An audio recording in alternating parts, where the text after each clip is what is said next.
Virtually no breeze as this one gets underway.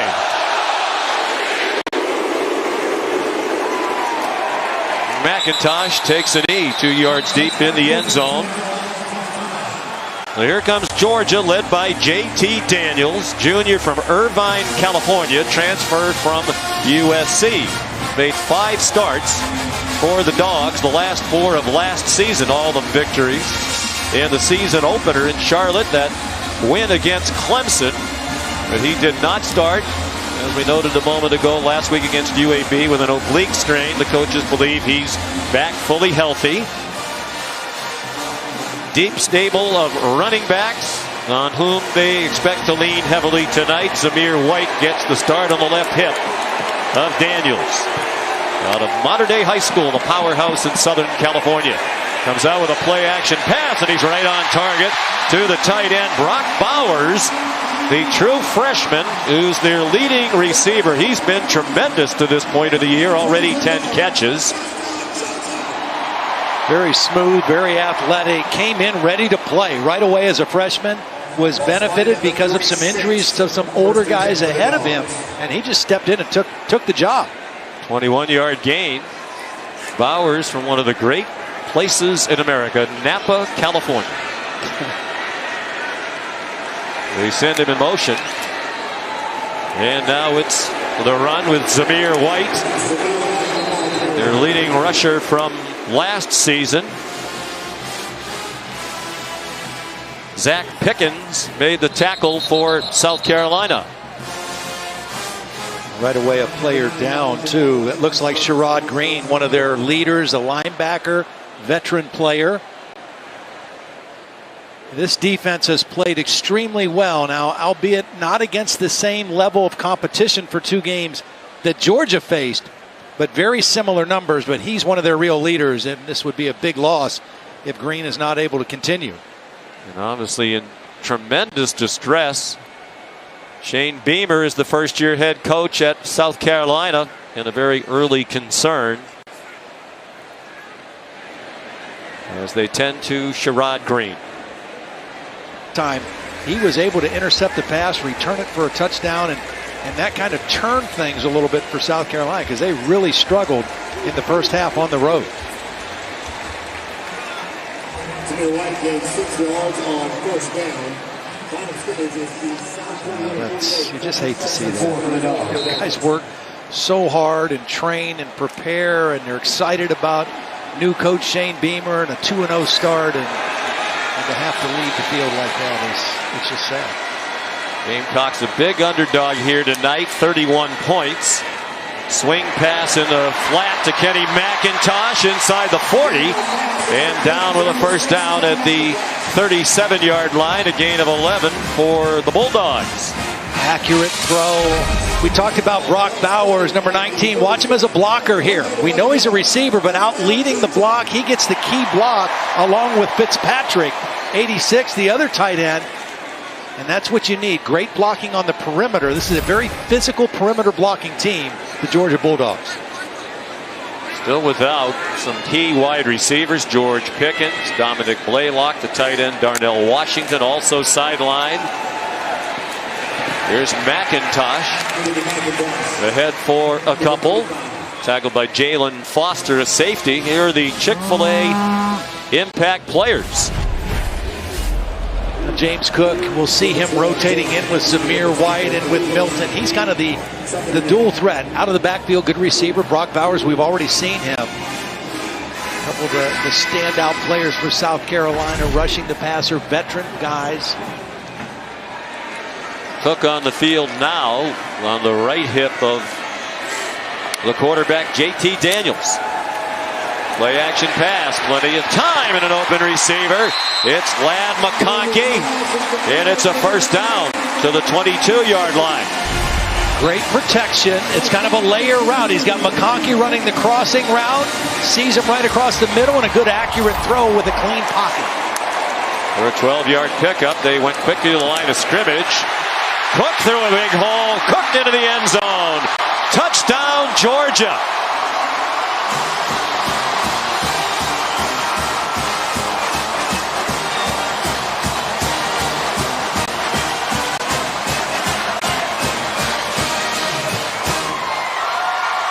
23 yards for James Cook as they go 75 yards in just 6 plays against Shane Beamer's defense. Payne Walker will snap, Jacob Hunter will hold, and Jack Podlesny will attempt the point after. Jack Podlesny to attempt the extra point.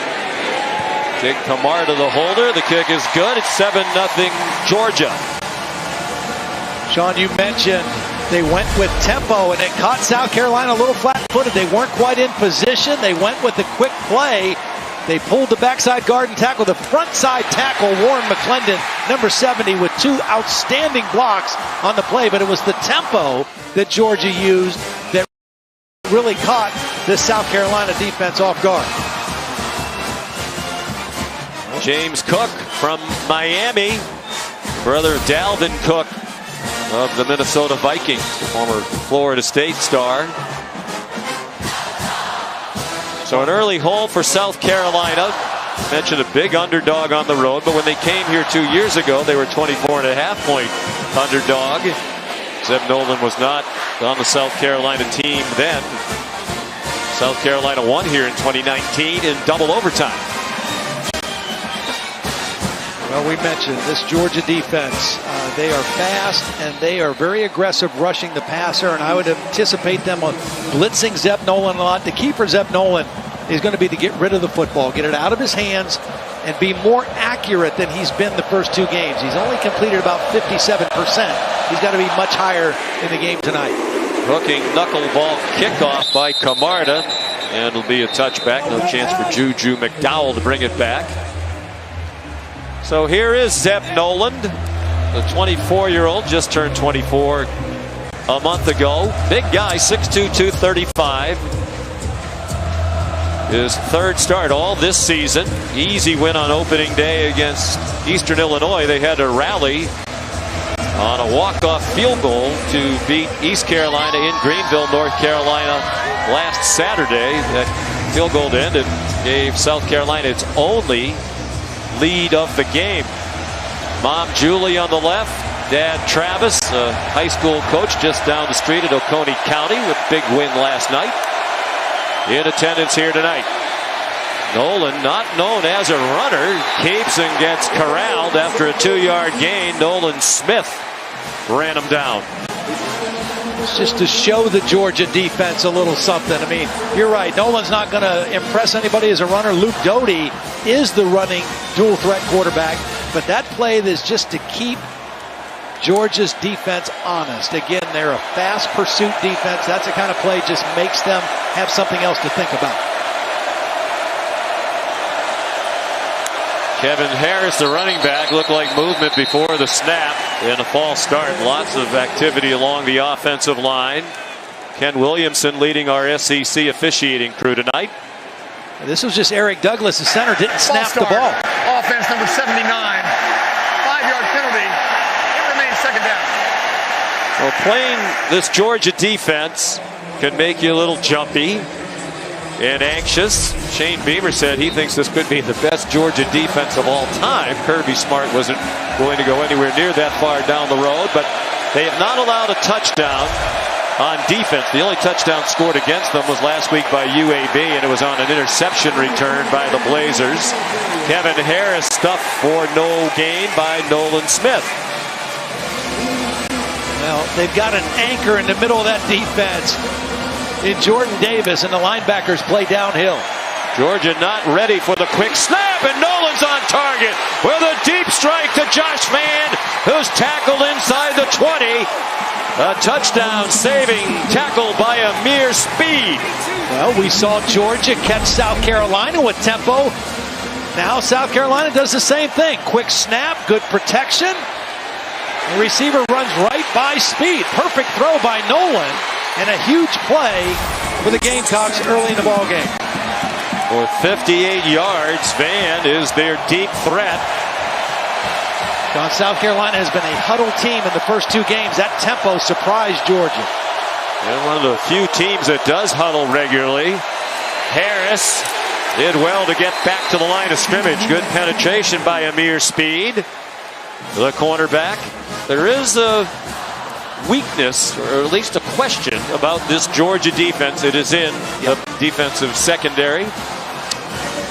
When you have 4 guys drafted out of your secondary a year ago, that makes a difference. 6 defensive players drafted. 4 of them were secondary players. The new look defensive secondary for the Bulldogs. Among those 4 DBs, Eric Stokes taken in the first round. Nolan, look out. He ducks under a hit and went down at the 19. With Nakobe Dean chasing him from behind, and Adam Anderson ready to tackle him if he didn't duck down. Well, watch Nakobe Dean. I mean, this is what Georgia loves to do. They love to blitz their inside backers. They're so fast. That's what forces Nolan out of the pocket. In the win against Clemson, Nakobe Dean blitzed 15 times. Whether it's a run or pass, they love to pressure inside with those linebackers. 3rd down and 12. They hit for 58 on the last 3rd down. Nolan hit as he throws. It's a loose ball. Adam Anderson got to him. And the ball is smothered by Dylan Wanham. And where are they going to spot the ball? Like barbecue guys, for those who were born to grill. While we were away, the referee, Ken Williamson, announced that this was, in fact, a forward pass, and clearly so, incomplete.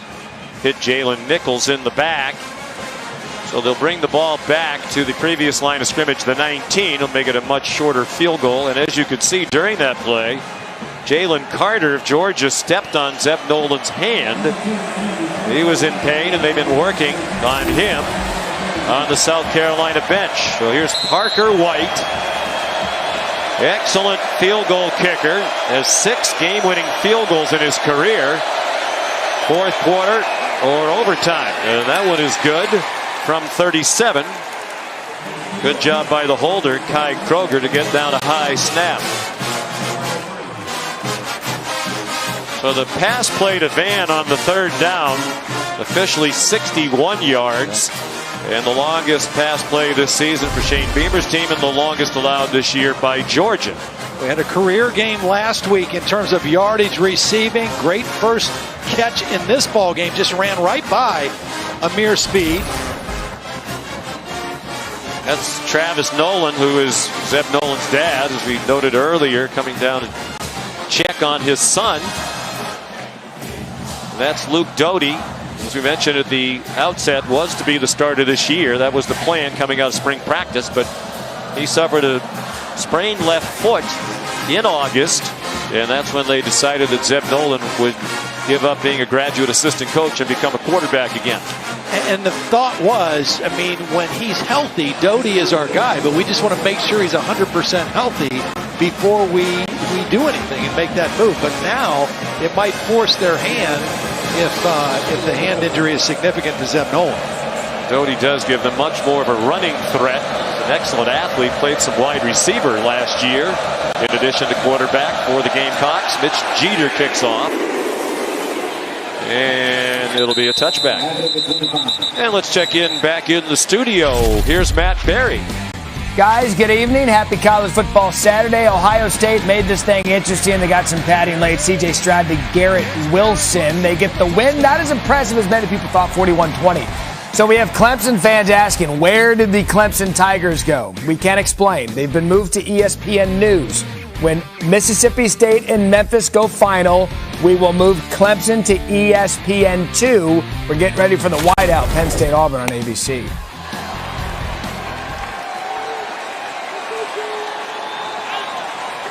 So 1st and 10. JT Daniels flips it forward to the touchdown scorer, James Cook, who runs out of bounds after a short gain, pursued out by TJ Sanders in the middle of that 4-2-5 defense for South Carolina. New look for them with a new coaching staff. Coach Nolan heading back up to sit with his family.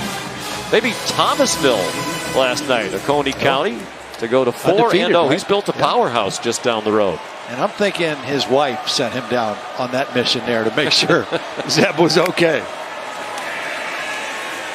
Plenty of time for Daniels, and on target, A.D. Mitchell. Adonai is first name, but they tell us he prefers to be called A.D. He's a true freshman. That's his third catch of his career as a Georgia Bulldog for 14 yards. Really good start for J.T. Daniels. Very efficient. He's 5 out of 6 now with that incomplete pass. His first incompletion, trying to get it to Marcus Rosemy-Jackson and Marcellus Dial in coverage for Carolina. It was interesting when we talked to the Georgia coaches. We talked to Todd Monken. Okay, what's special about JT? That he's elite in his preparation in terms of what he can take from the meeting room to the practice field to the game. His pre-snap understanding is second to none. And when he has a clean pocket and weapons around him, he's really, really good. 5-man rush. It's a screen to the tight end, Brock Bowers, and he's tackled by Damani Staley, who is the son of Deuce Staley, great player at South Carolina. Went on to a long career in the NFL and is now coaching with the Detroit Lions.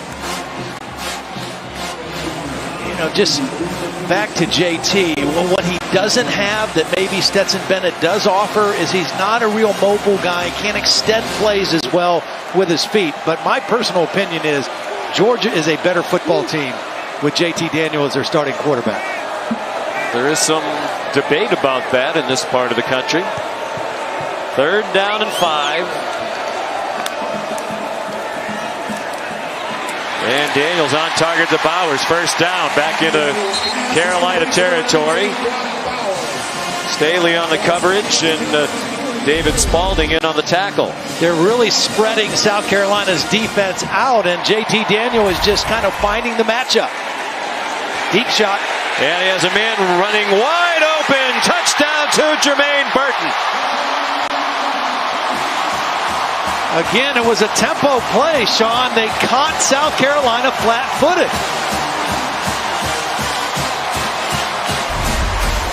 Cam Smith is their best cover corner, and he was beaten badly on this play by Burton because of the quick snap and the tempo. That's both touchdowns Georgia has scored in the first quarter have come off of tempo plays.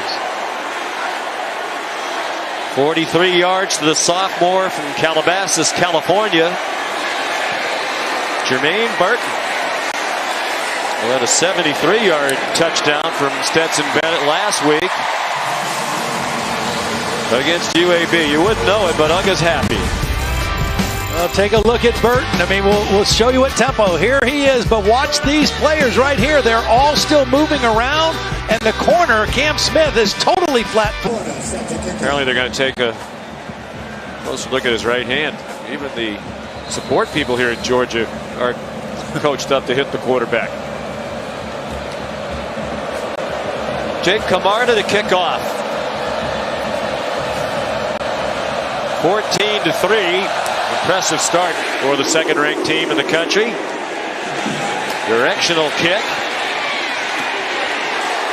And a big hit delivered.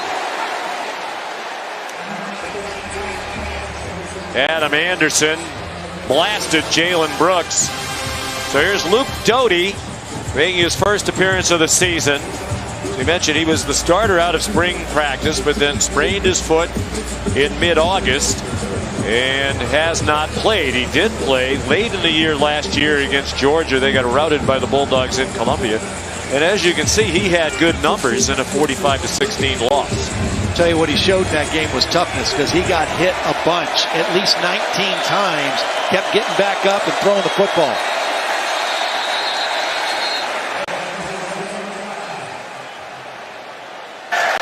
Ball start, offense, 75, 5-yard penalty.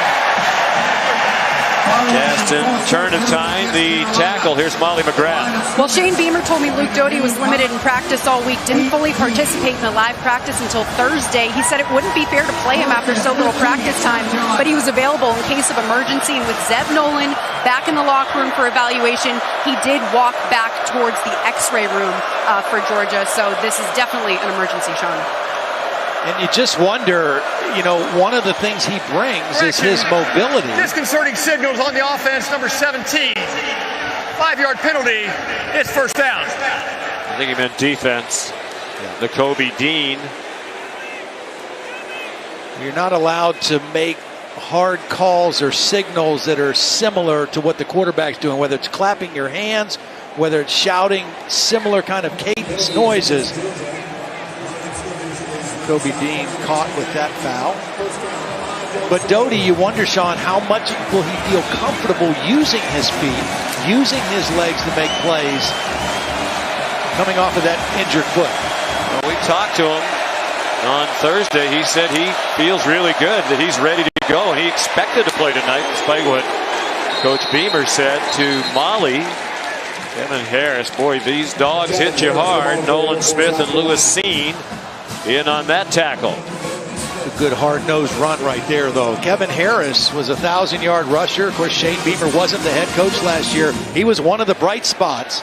Had a back procedure in the summer. He's kind of back into full shape, but he is a physical runner. It was a good run on first and short. He led the SEC in rushing yards per game last year, 113.8. They pitch it to Harris, and he's smothered for a loss. Back to the 31-yard line. Jordan Davis, mountain of a man in the middle of that front three.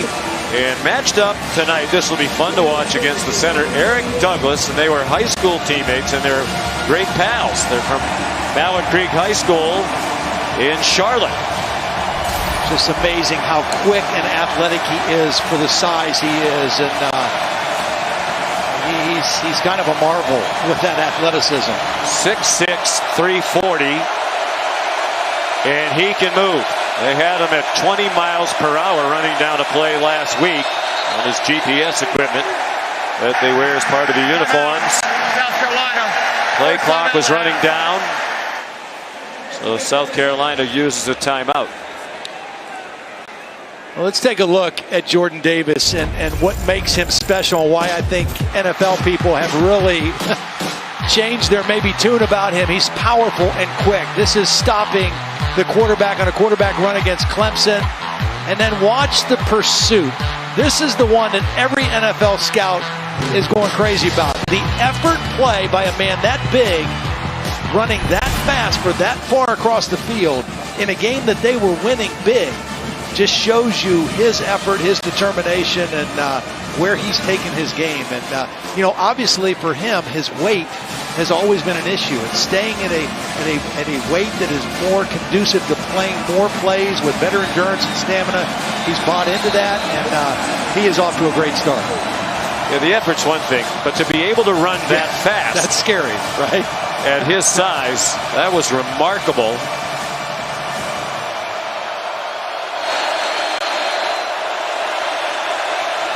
Third down and 2. 5.5 to go, opening quarter. And they convert through the Gamecocks. Carry on Joyner on the receiving end of the pass from Luke Doty. Good timeout by Shane Beamer to avoid the penalty, get the right play call, ball out of the hands quickly. There was pressure by Davis, but a nice quick throw by Luke Doty, and they moved the chains. Carry-on Joyner's an interesting guy. He came to South Carolina as a quarterback. They still use him some at quarterback, but he's kind of a gifted athlete that they got to find ways to get the football. They played some quarterback last week in their win against East Carolina. Doty wants to throw it deep after the play fake, and it is caught again by Josh Vann. He had a 61-yard catch to set up their field goal, and now another long completion for Carolina. And this was well defended. Lewis Sine, the safety, number 16, is going to come over and really try to rip the ball out. But what concentration going to the ground by Vann, securing the football with his right hand. Well, we'll see. It was bouncing around. Was a catch. The previous play is under review. Lewis Seen played that exactly the way you want a safety or a defensive back to play it. Got his hand in between the arms of the receiver, trying to rip that ball out. Vann trying to maintain control going to the ground. The ball was bouncing the whole time.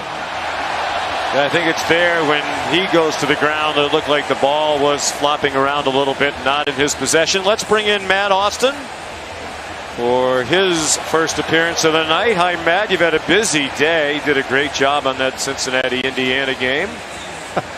Well, thanks, Sean. I agree with everything you said. He never fully controls this ball. You can see when he goes to the ground, it's lying on the ground underneath him. So this should be a pretty simple overturn.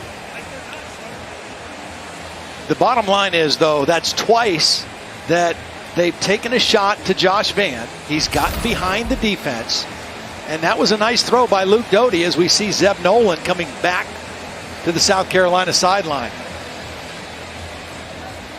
Good play action pass on first down. Had a shot. After further review, the receiver did not control the ball as he went to the ground and it touched the ground prior to possession. Therefore, the pass is incomplete. It's second and 10 from the 35-yard line of South Carolina. The ball being placed on the right hash. So no 43-yard gain.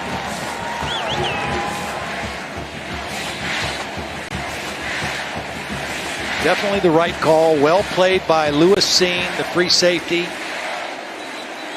Their leading tackler, second leading tackler a year ago.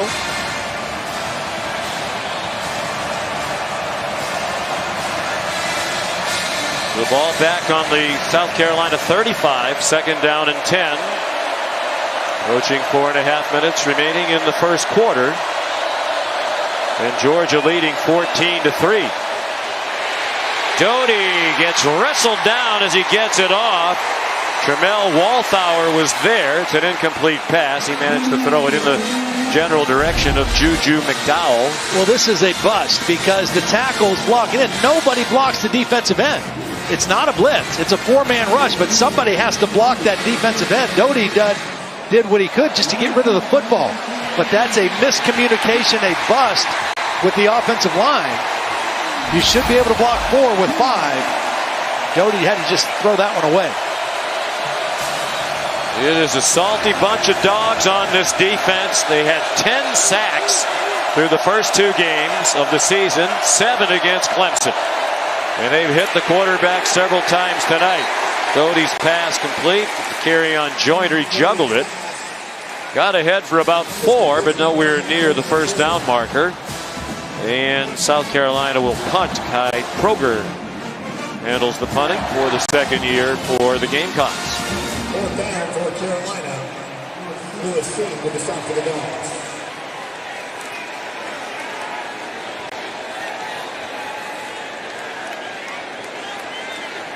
Here's Jackson back for the kick. Short kick and a fair catch made by Jackson. He's basically been only a punt returner because he's had a sore knee. Hasn't played much at wide receiver. 39-yard kick. Join us Monday night for Monday Night Football as we cap off week 2 of the NFL season on ESPN, ESPN Deportes, and the ESPN app. The Lions and the Packers. Meanwhile on ESPN2, Peyton and Eli Manning will be breaking down the game in various ways from their unique perspective.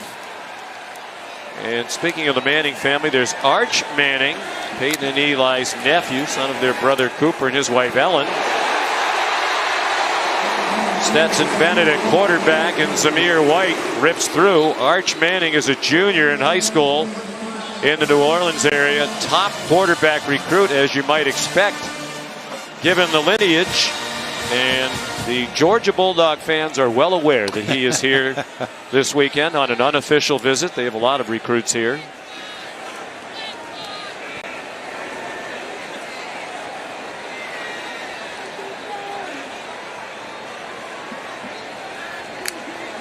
So Stetson Bennett, after the play fake, threw too high and it's intercepted.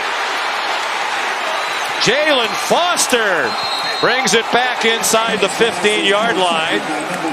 So interesting that with the offense clicking, with JT Daniels marching them up and down the field, they put Bennett in the game, and his first pass is too high, way too high for Brock Bowers. And another interception for South Carolina. They've had 5 now in 2+ games. Well, they've had 2 of those returned to the house for touchdowns. This one was close to being another pick 6 by Jalen Foster. And you're right, Stetson Bennett, who was very accurate last week, that ball just took off on him. Had no chance. I don't understand the urgency to get the other quarterback into the game.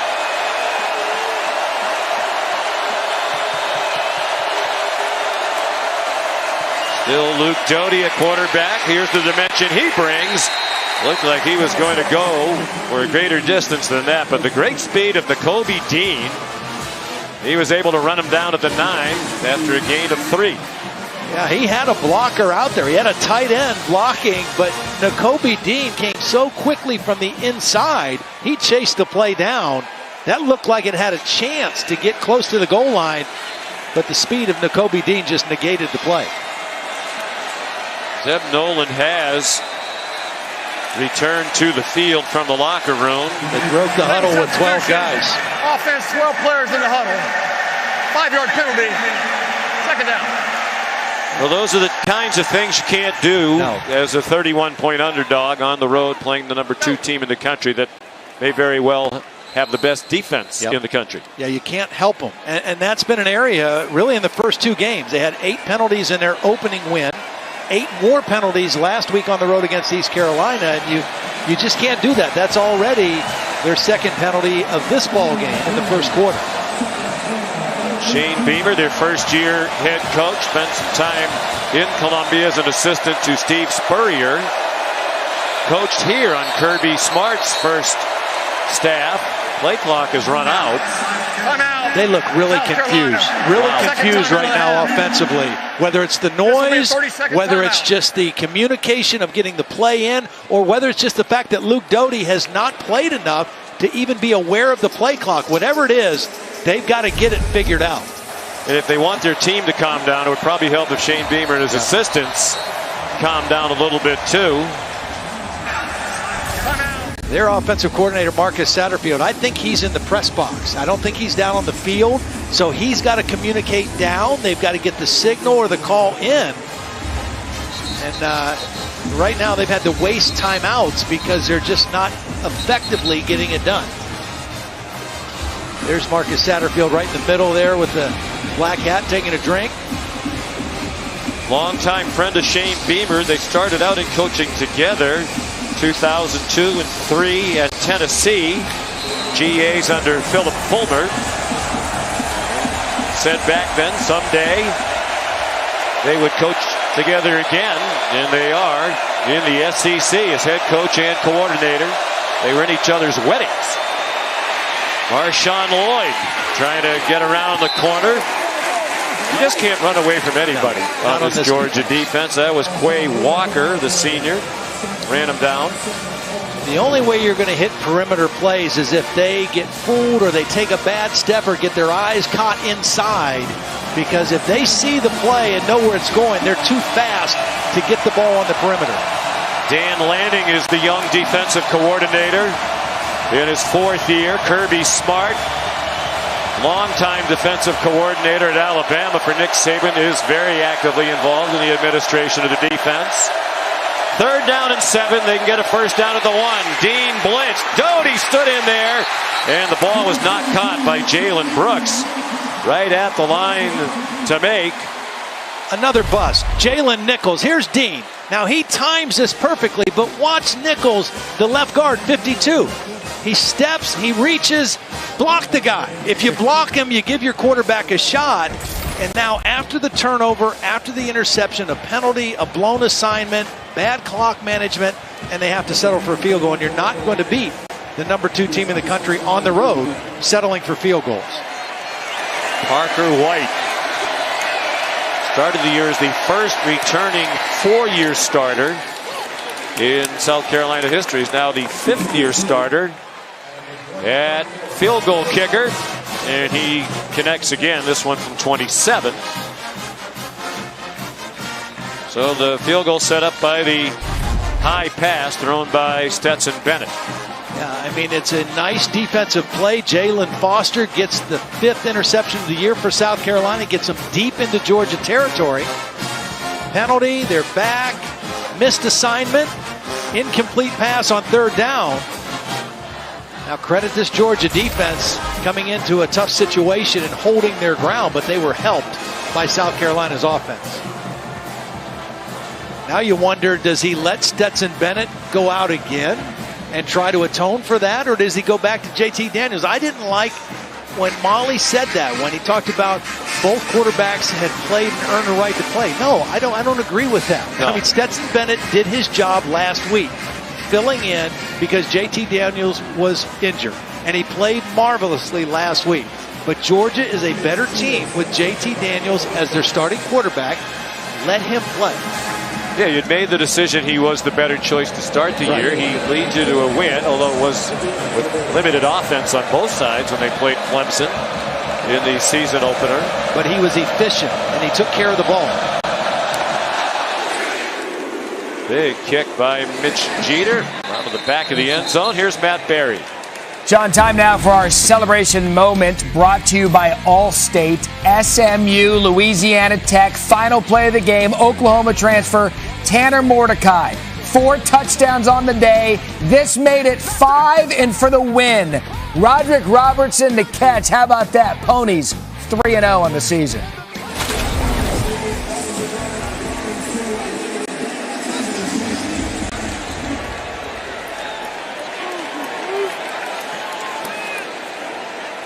Fourth possession of the quarter, and it is JT Daniels back in there. He led him to touchdowns the first 2 times they had the ball with him at the helm. Zamir White straight ahead.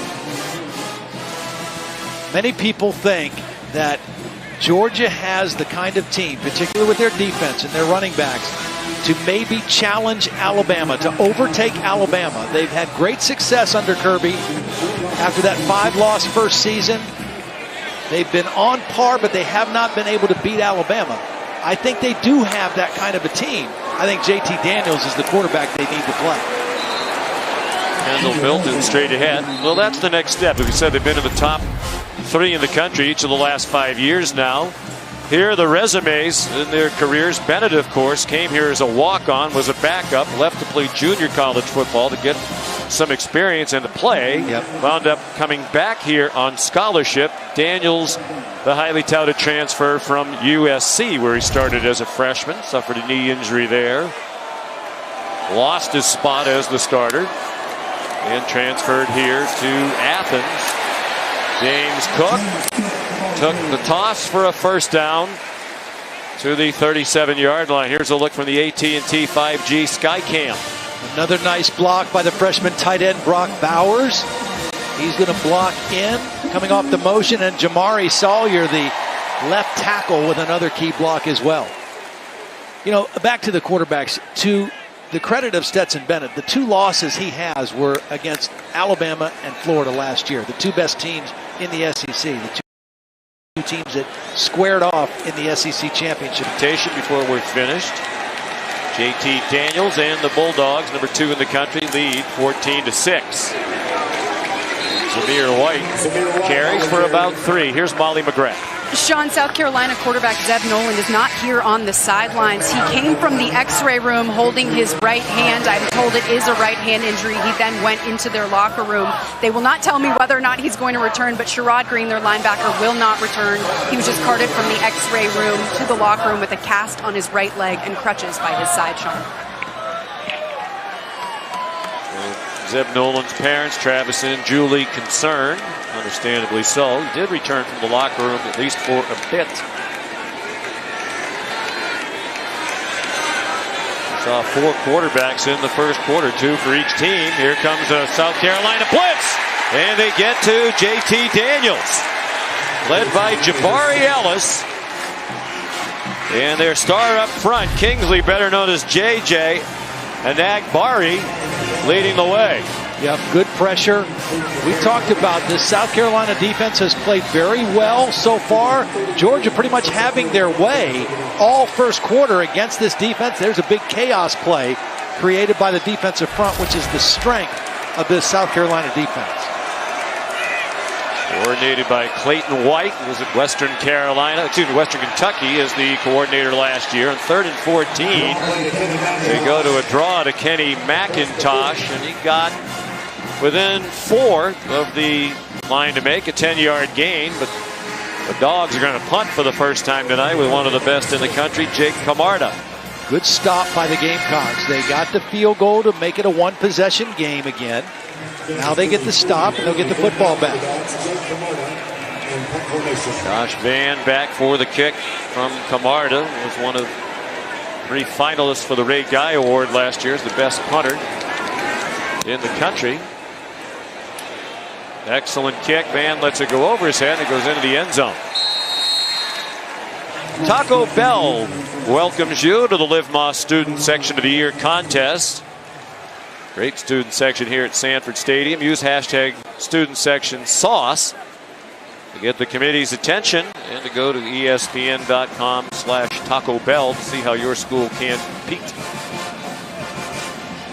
It's not Halloween. This is just standard fare here at Sanford Stadium or the student section. South Carolina needs to think about throwing on first down for their young quarterback Luke Doty. Yards have been hard to come by. Play action pass, get the ball out on first down. They have 80 yards of offense, 61 of them on one play. Doty gave it to Kevin Harris, and he stacked up after a gain of 1. Devontae Wyatt leading the defense. Channing Tindall in there as well. You know, when Georgia knows you're going to throw, they're hard to block because they have great individual pass rushers. They have excellent blitzing linebackers. That's why you have to throw when it's a run pass down. When they have to guess a little bit off a play action. When it's definite pass, they're too hard to block. Out of the pistol now. Harris running left and swarmed under. Perhaps a half yard. Channing Tindall is having an excellent senior season. Part of a rotation at linebacker in on the stop. He's the fastest of the linebackers. Watch him pursue this thing down the line. They go quickly again to the Gamecocks. They go deep for Van, and he wins the one-on-one ball. Josh Van, and he is going to get a flag. You just can't do that. That's going to be called taunting every time. They're emphasizing that this year. We've seen it a number of times already in 3 weeks. Made a great catch and then woofed about it in the face of Darion Kendrick, and he'll be penalized for it. Yeah. I mean, Kendrick was in perfect position, but Van just went higher for the catch. Unsportsmanlike conduct. Offense number 6, taunting an opponent. The penalty is 15 yards from succeeding spot. The down will count. It's first down. Good job by Shane Beamer talking to him about it. Not yelling at him, but just saying, hey, great play, tremendous individual effort, but now we're back on our side of the 50. We cannot help Georgia in this football game. Note to college football players everywhere watching this. That is going to be called every time. It's a point of emphasis in the NFL this year, too, right? I mean, they're talking about it everywhere in football. Quandre Wright in now at running back. He's off to a good start this season. Welcome to the game, says Channing Tindall. He grew up in Columbia, South Carolina. Well aware of the Gamecocks. He was recruited by South Carolina, but chose to come here to Georgia. Very likable young man. We had a great visit with him the other day. He's become a leader on this team. And second leading tackler on the year. He was their leading tackler last week against UAB.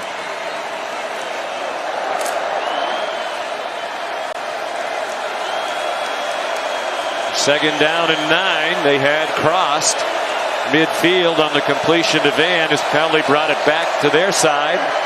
Doty sidestepped the rush and did well just to get rid of it.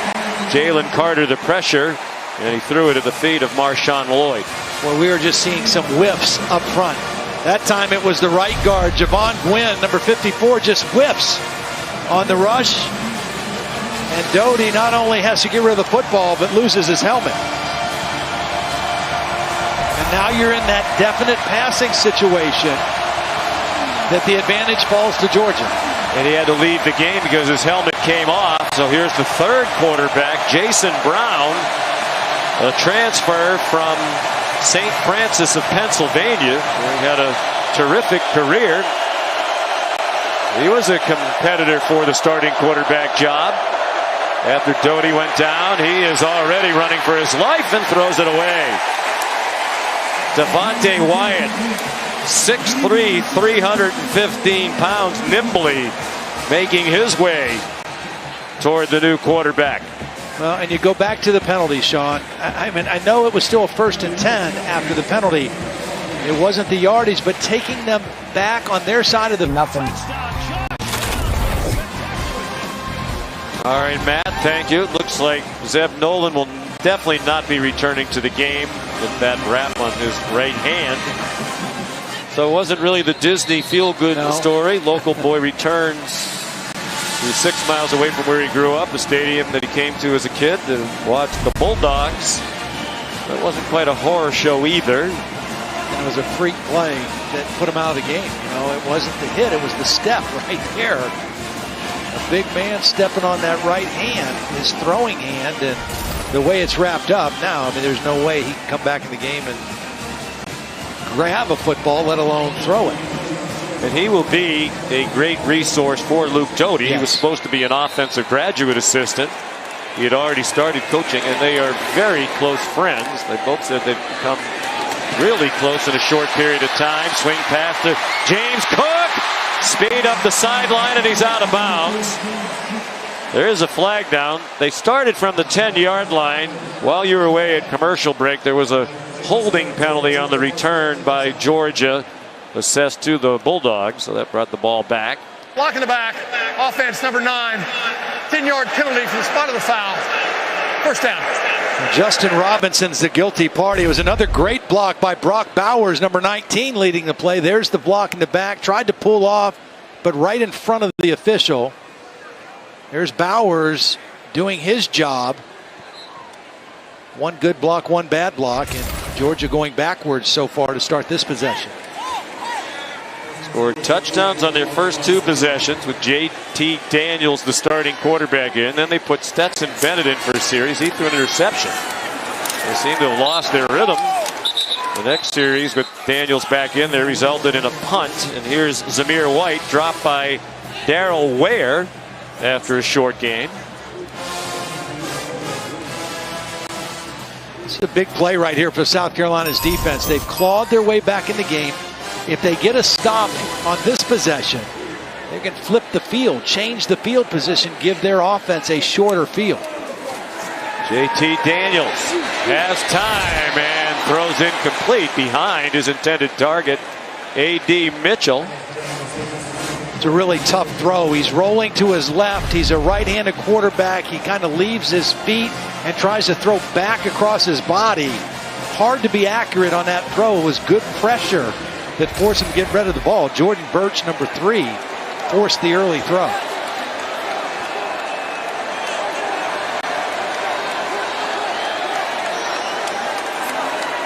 Third down and 6. Cook, the running back. South Carolina looking like it might bring pressure. Daniels on target. First down. De'Aris Jackson, his first catch of the season. Mentioned he was recovering from a knee injury, and they had been using him exclusively as a punt returner over the first 2 games. You know what he did that shows he's an experienced guy? He knew exactly what he needed for the first down. He got past the marker, showed the quarterback his numbers, and as soon as he caught it, he had the first down. 36 catches in the shortened season a year ago. He tied George Pickens for the team lead. Pickens, very talented wide receiver, tore an ACL in the spring. They think they'll get him back at some point this season. After the play fake, the pass is over the head of Brock Bowers. You think about this Georgia team offensively when they get that guy, Darnell Washington, a tight end, and George Pickens back, and De'Aris Jackson at 100%. I mean, that's more weapons to add to this offense. And Dominic Blaylock. Yep. Also a key member of the receiving corps.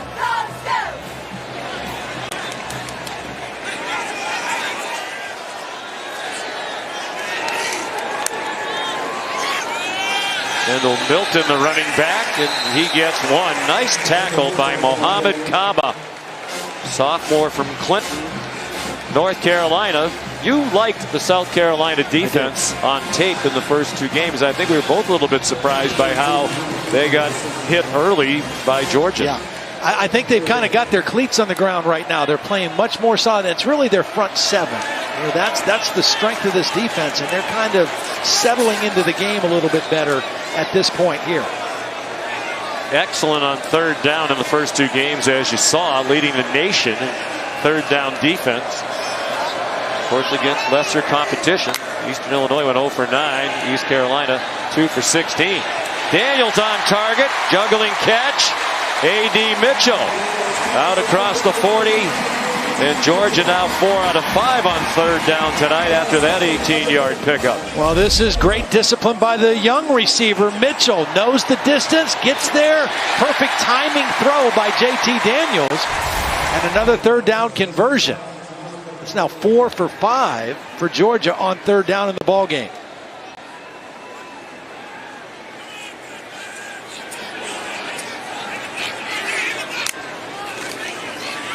Daniels dumps it off for Bowers. Daniels' pass is complete to Bowers. Short gain, just shy of the 45-yard line. Aaron Sterling made the play for Carolina. Seems like J.T. Daniels is getting his rhythm back now. Now that he's back in the game for a couple more possessions, he's a timing guy. I mean, he's, you know, again, he's not the mobile guy who's going to extend plays with his feet or with his legs, but when he knows where he wants to go with the football, he's very smart and he's very accurate getting the ball to his receiver. The top 5 running backs back from last season, they rotate them liberally. McIntosh was into that play, the throw over the head of Justin Robinson. And here comes another third down. Cam Smith had the coverage. For Daniels, this is career start number 18, his 6th for Kirby Smart here at Georgia. 2nd this year for the end of last season. He started 12 for USC. In 2018 and 19, went 6-6, did the Trojans with JT as their starting quarterback. JT is seeing pressure right here. South Carolina showing pressure on this third down and then pulling out. Rushed forward, and that didn't work as Daniels on target to Mitchell, true freshman from Missouri City, Texas, who enrolled early, got here in January to learn the system. Good protection, good read by J.T. Daniels, and throws that ball exactly in the right place to the outside away from the defender. I think South Carolina is going to have to get up and try to get physical with these receivers, giving a little bit too much cushion. Yeah, there's a lot of cushion right here on the outside. Good job of picking up the rush on that last play by McIntosh, the running back. Daniels checks it down, juggling catch made, but for just a gain of 1, it was Zamir White, the running back. There are flags down in the defensive secondary. Yeah, Adonai Mitchell got dragged down to the ground, number 5. He was the slot receiver running down the middle of the field. It was kind of an all-go route. They were trying to take a deep shot. Mitchell got pulled down. I think that's where the penalty occurred.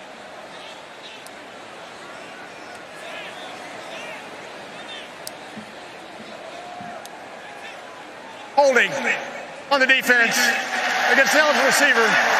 10-yard penalty will result in a first down. Jamar Brown, number 8, a backup safety who was in the game. Shane Beamer, of course, the son of the Hall of Fame coach Frank Beamer, one of the great gentlemen who ever patrolled the sideline. Great role model for Shane.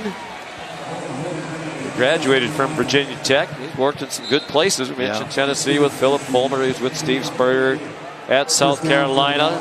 Kirby Smart here. Lincoln Riley the last 3 years in Oklahoma. 44 years old. Very excited to have the job. He said he and his wife loved Columbia when he was an assistant coach there. Always hoped he'd come back. Called it his dream job.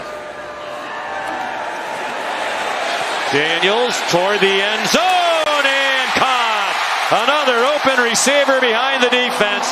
A.D. Mitchell, a 38-yard score.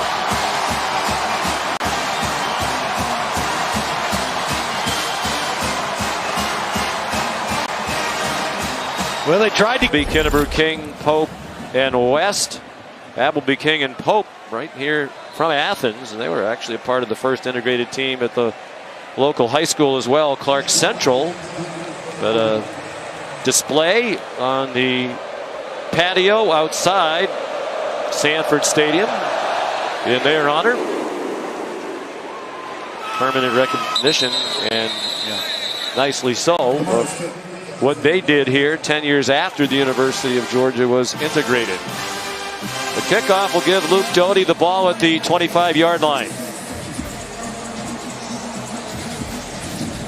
Georgia's defense is still not giving up a touchdown this year. This is their third game. The only touchdown scored against Georgia this year was by UAB's defense on an interception return for a touchdown last week. Yeah, that was in the fourth quarter, and it was their third-team quarterback, Carson Beck, who was in the game, who threw the pass. Doty, after the play fake, completes it, but his receiver, Nick Muse, fell down. No gainers, Matt Berry. Sean, we have a touchdown to the whiteout between Penn State and Auburn. Sean Clifford does a good job buying a little extra time when he does. He's got Jahan Dotson corner of the end zone. 7-3 Penn State. Great scene up there in State College, Happy Valley. We saw the maze out last week in Ann Arbor, but that's the original, the whiteout at Penn State. Guido D'Elia, a good friend of mine. Yeah, put down the pom-poms anytime you want. They were going to bring pressure, and there's a flag down. Ball start. Offense number 6. 5-yard penalty. It remains second down. What do you think of your Nittany Lions in the Big Ten? Boy, Michigan looks good. They do. Big win again today against lesser competition, certainly. And Ohio State's defense still has questions. You know, they just don't look as untouchable at this point as they have the last few years. Penn State, a big opportunity tonight against an SEC opponent, a physical Auburn team. With its first test under Brian Harsin. Of course, Iowa has moved into the top 5. They're a legitimate team. The carry on Joyner separated from his helmet. The ball came out as well. Georgia says we have it. No signal to that effect yet from the officials. Channing Tindall knocked the ball out. Here's my only question for Matt Austin. As soon as the helmet comes off, isn't the play dead? Down, then the helmet came off. That's why the clock was stopped. Ken Williamson, I think, answered the question for Matt. And we pay Matt by the appearance, and we're trying to watch the budget tonight, so...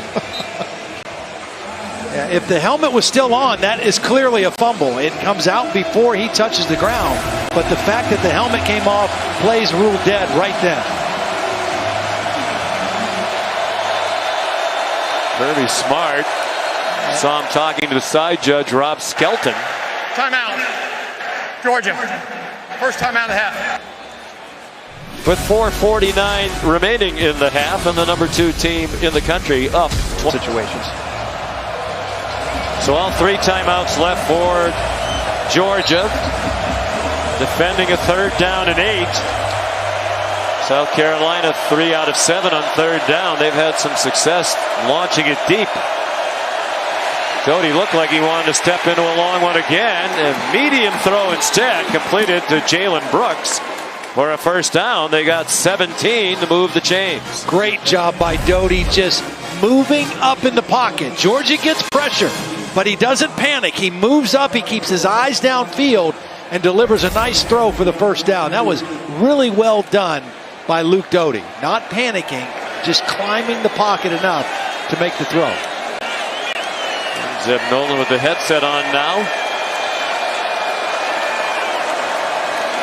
Great 1st down call. And the throw's just a little bit too long. Josh Vann has shown the ability to get open deep and win the one-on-one ball, too. That ball was just thrown too far outside. Vann had separation. He was open. And the quarterback, Doty, just overthrew it. Vann had his first career 100-yard game last week against East Carolina. When we spoke with Marcus Satterfield, the offensive coordinator this week, he said he's really coming into his own, and teams are going to have to defend him with a bit more attention. He's made his presence known again tonight. South Carolina has to get the ball to Jaheim Bell somehow. He's not touched it yet. Harris in deep trouble and swung down for a loss. Devontae Wyatt.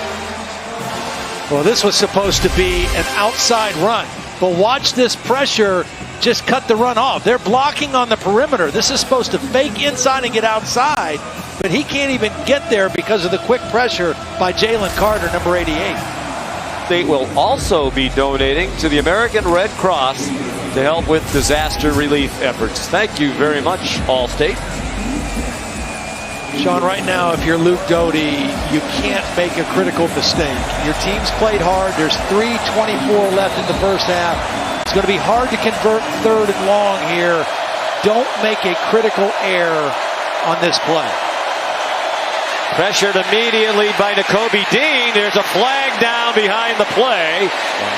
Doty ran for a first down, but you suspect the holding call where that flag was thrown.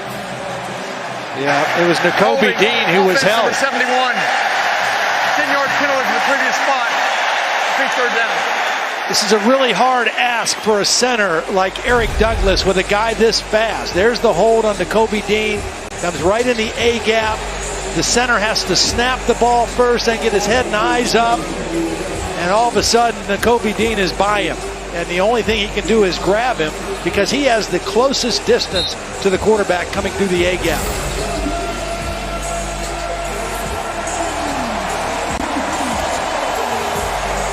Six penalties now, 50 yards for South Carolina in the first half. Hand the football off here. Something safe and punt it. Doty with another holding penalty. Undoubtedly, it looked like another Georgia Bulldog got tackled. He tried to get it to Kevin Harris. Did Luke Doty. They can't block him in definite pass situations. I mean, that's become obvious here. I think you decline this one, right? Make Holding, him punt the football. Offense number 55. Penalty is declined. 4th down. Ja'Kai Moore called for the holding penalty. Yeah, it was an inside move that time by Walthor. And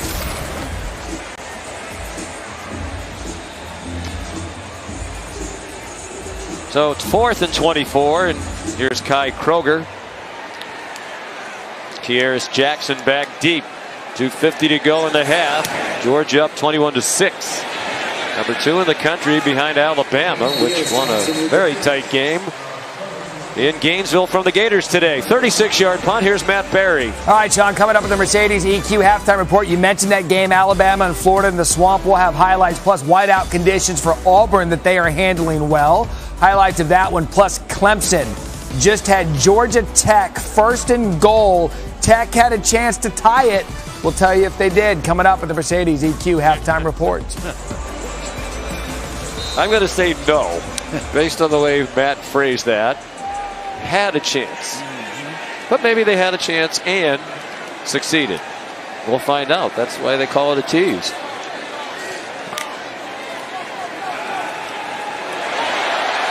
Lots of running room for James Cook. Weaves his way across midfield. Got tripped up by R.J. Roderick. Well, that's a 19-yard play. They've come up with offense in big chunks tonight. nice vision that time by James Cook. That inside zone play can hit anywhere. I mean, it started going to the left side of the center. He saw it open up all the way to the right outside and turn it into a big run. It's just good vision.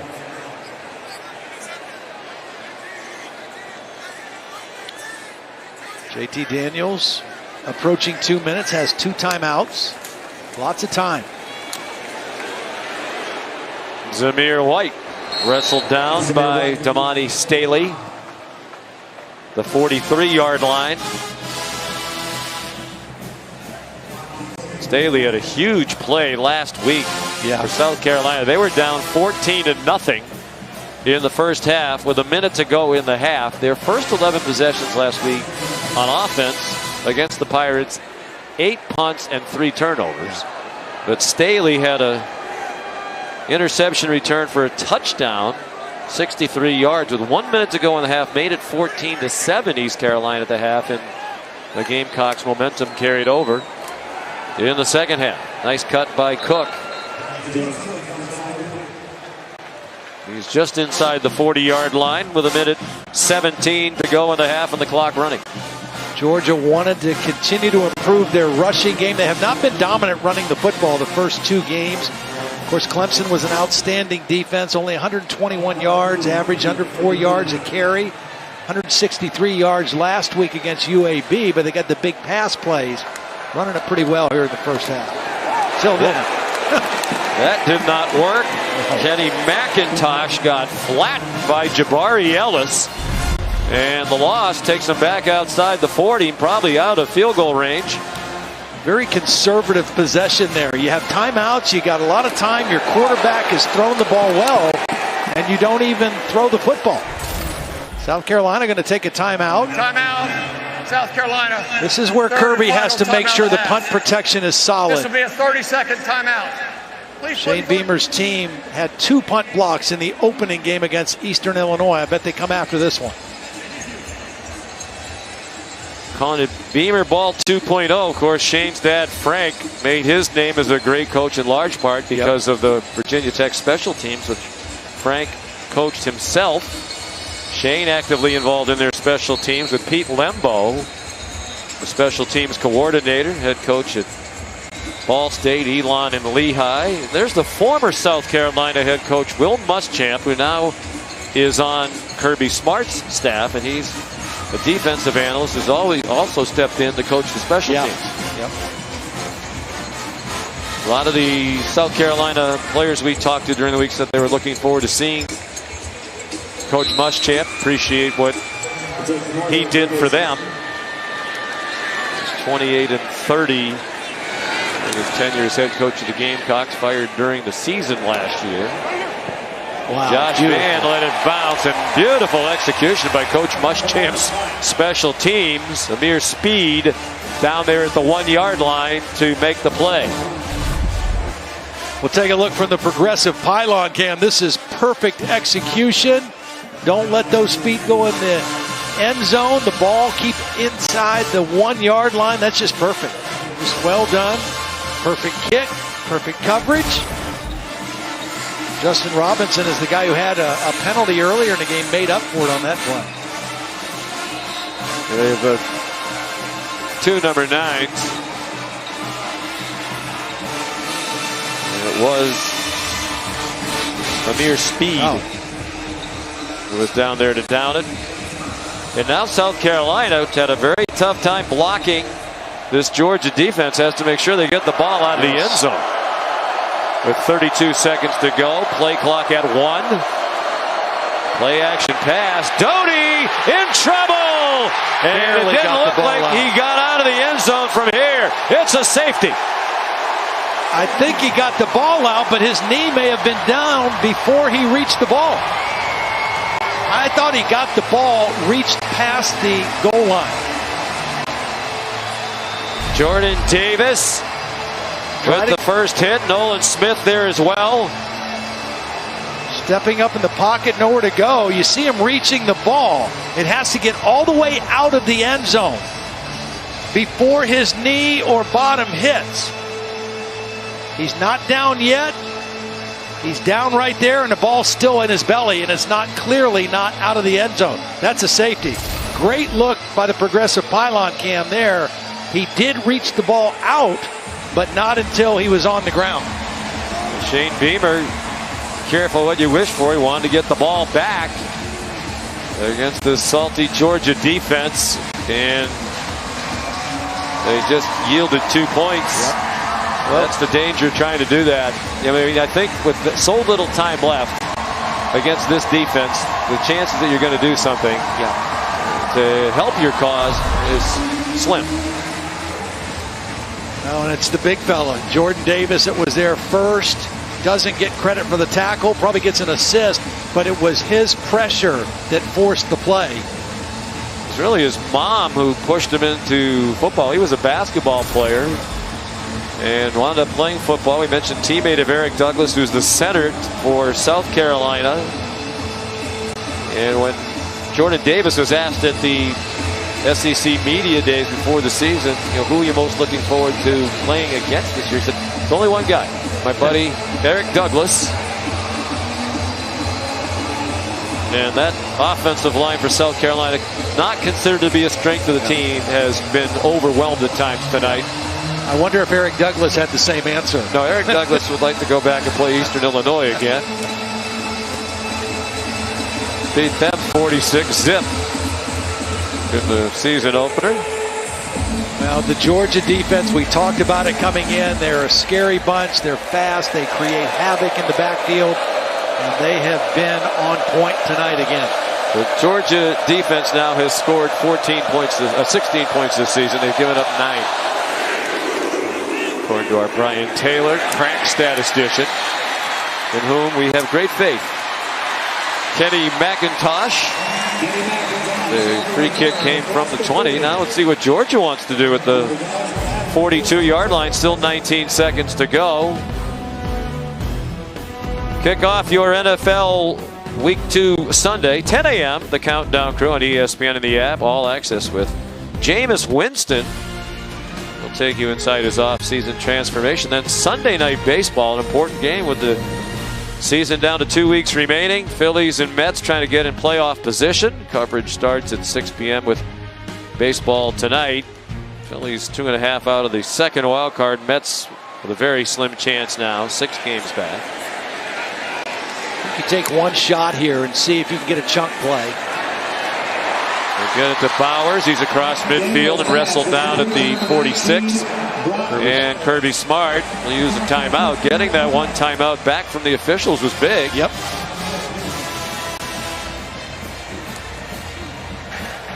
One timeout left. Georgia.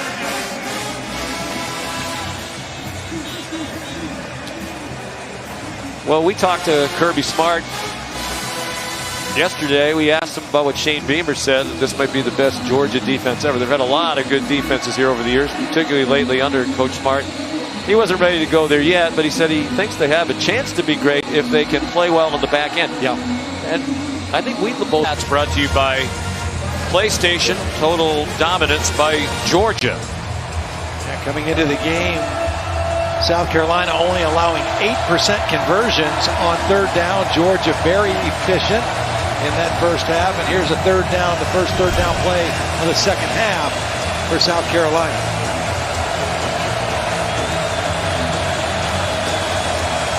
Again, Georgia has not had to blitz on third down because their front four has been so effective. The screen, and it's off the hands of Harris and intercepted. Picked off by Darion Kendrick, the transfer from Clemson. A little bit hard, a little bit behind the receiver, but still catchable. And normally when that ball bounces up in the air in the middle of the field like that, bad things happen. And Georgia records their 5th interception of the season as well. Darion Kendrick, the transfer from Clemson, is a 2-year starter there. Began his career at Clemson as a wide receiver. A nice addition to this secondary that lost so many guys to the draft. And he gets to don the Savage pads. He returned it to the 20. Harris made the tackle. End of the first half and the beginning of the third quarter couldn't have gone any worse for Shane Beamer's team. Zamir White, 1st and goal, Georgia. As he ripped it down inside the 5-yard line, they're going to mark it back on the 5, and the Dogs are going to line up quickly. Really nice block by Warren McClendon, the right tackle on that play. Same play. Untouched, basically. Zamir White. Touchdown, Georgia. Same play again, inside zone. They went with tempo. Zamir White this time broke it back to the left side of the center. The play before, it was to the right side. Wow. Dating back to the end of the first half, that's 12 points in the span of 1 minute and 43 seconds now for the Dogs. Jack Podlesny adds the extra point. When you run a zone play, I mean, it can hit anywhere in here, anywhere along the line, as long as the back just has to have vision. The play before, he broke it to the right. This one to the left of the center. Good blocking up front. And Zamir White gets it into the end zone. This is right at the end of the half. The safety trying to make a play under a minute. Then it goes to an interception on the first possession, a third down play, a tip ball. And Georgia, like a championship caliber team is supposed to do, capitalizes on your mistakes. There was also a field goal in between. Yeah. After the safety in the final seconds of the first half. Shane Beamer's Gamecocks came here 2-0 for the first time since 2017. They're really getting manhandled when they're on offense by this stout, fast, physical Georgia defense, and Coach Beamer knew what he was in for on that side of the ball. Big Camarda kicks off. Another touchback. Extra Yard for Teachers Week is an annual effort led by the College Football Playoff Foundation. It brings college sports together to support and honor great teachers across the country at games and on social media. To learn more about Extra Yard for Teachers, follow @CFP Extra Yard. Zeb Nolan, the starting quarterback tonight for South Carolina, talked to us the other day about a teacher he had he was particularly fond of. His dad, phys ed teacher at Oconee County High School, just down the street from here in Watkinsville, Georgia.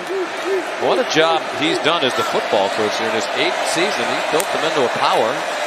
Travis Nolan played quarterback at Appalachian State. Luke Doty's pass is incomplete. There's Oconee County High School. He's got a pretty good quarterback coach too, doesn't he? He has Brad Johnson as his quarterback coach. Travis is the head coach. They had a big win, as we mentioned earlier, against Thomasville, 20-6. But Brad Johnson, of course, was a Super Bowl winning quarterback for Coach John Gruden and the Tampa Bay Buccaneers, is the quarterback coach. Yeah. So their sons, they have 2 sons, one each, starting quarterbacks in the SEC. Zeb Nolan starting for South Carolina. That's Kevin Harris up the middle. And Brad Johnson's son, Max, is the starting quarterback at LSU. They have 2 of the 14 starting quarterbacks in the SEC as their offspring. Brad Johnson has another son, Jake, heading to LSU as a very highly recruited tight end.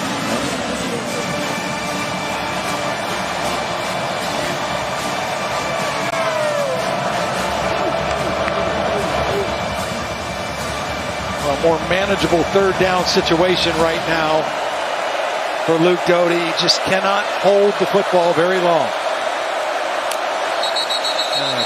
Movement again. False start. Offense number 54. 5-yard penalty. It remains third down. Just so crucial. It's 3rd and 3. You got a lot of options on 3rd and 3. You got a mobile quarterback.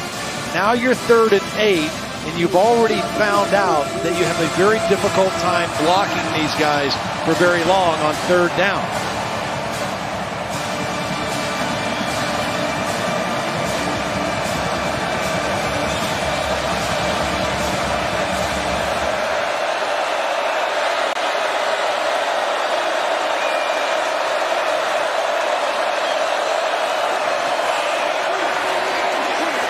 Check down on 3rd and 8, and Kevin Harris did not get the first down.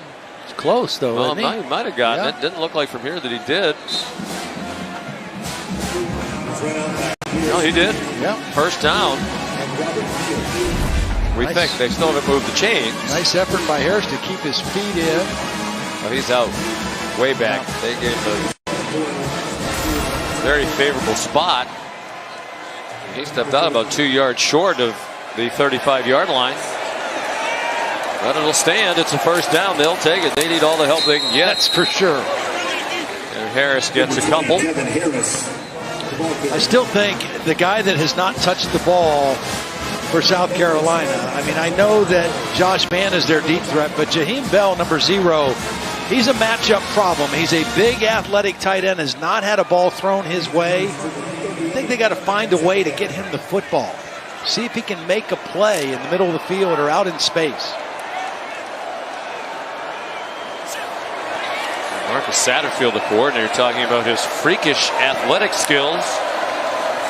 Chance to be very special, said the offensive coordinator. Kevin Harris up the middle. You saw his versatility right there. That time he lined up as a fullback. He was a lead blocking fullback on that play. Tempo now for the Gamecocks. And Harris carries for another first down. So sustained movement here on the offensive side for the coordinator, Marcus Satterfield. He was not pleased, to say the least, with their performance last week against East Carolina. He said, my wife's even mad at me. We were so bad offensively. Wife Sarah, not a big fan of that performance last week in Greenville.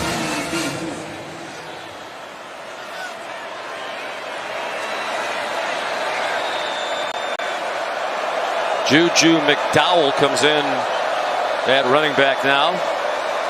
He's a freshman. Stays in the block, and it doesn't help. Doty got knocked free from the football. Nolan Smith hit him, and it got picked up by Quay Walker. That pressure leads to a turnover. Justin Turnitine, the left tackle, gets beat by the speed rush. It's just a speed edge rush on the left side of the screen. Doty not able to find it. Ball comes out. The one thing that Georgia had not done yet this year was force a fumble. There's their first one. Football belongs to the Bulldogs. Analysis, stories, and special guests. And the pass right through the hands of Bowers, who might have been anticipating some contact from the defense. Well, we mentioned, speaking of the Mannings, Peyton and Eli's nephew Arch is here tonight, one of the top quarterback recruits in the country, the son of Cooper and his wife Ellen. And the student section knew Arch was coming. We want Arch. I wonder if the student section knows he's just a junior. That he has another year of high school after this. And he does look very young, doesn't he? Very athletic, though. Not surprisingly so. Grandfather of the great Archie Manning. Speaking of the Mannings on the Monday night, I thoroughly enjoyed listening to those two guys. I mean, Peyton and Eli are just great guys to begin with. Very knowledgeable, of course, but funny, self-deprecating. Cooper's the funniest of all of them. If you ever spend time with him, he is the funniest. But Peyton and Eli both were outstanding, and the guests they had on really added something to their conversations. It's pretty cool. But Cooper's Ole Miss, obviously Eli's Ole Miss, Peyton's Tennessee. Cooper looks very comfortable in that Georgia hat. Good throw by JT Daniels, and the catch by Jermaine Burton. Daniels has been very sharp. I mean, he has not looked flustered at all. He's had a good, clean pocket. He's been very decisive where he wants to go with the football. And I like his touch. He has the ability to throw balls over linebackers, into crossing routes. I just think he has excellent timing and touch when he throws the football. National High School Player of the Year. Designated by Gatorade, coming out of Mater Dei in Southern California. On target again there. Some nice run after the catch by Marcus Rosemead Jack Saint. Broke his leg while scoring a touchdown last year against Florida. I think Peyton and Eli are going to talk about Cooper in that Georgia hat. You think? I do think so. Because they never miss a chance to jab each other. Yeah. Well, Kendall Milton, the ball carrier, got hit hard by Jalen Foster. That Georgia hat looks better on Cooper's head than the Ravens helmet looked on Peyton's head. It wasn't big enough, as Eli pointed out on the show. That hat fits. I mean, it's a good-looking hat. Milton trying to get outside. And not only really the first family of football in the United States. You have to think. Right. I don't know who you're going to put up against them. but just as nice. I mean, they're just so thoroughly nice and thoughtful and friendly Offside. and smart Defense and decent. number 7. Well, that comes from Archie and Olivia. They're two of the all-time great people that are around.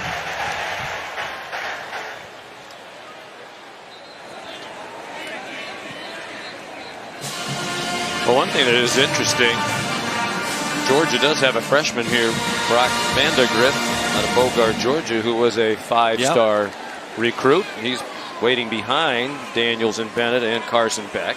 I watched him in practice. He was running the scout team offense. He's a big physical kid, a dual threat guy. It's Zamir White. There's Vandegrift. Looks a little bit older than a freshman. He doesn't really look a lot like Arch. A little different grooming than the Manning family, but it works. To each his own. I think hair of any kind should be admired.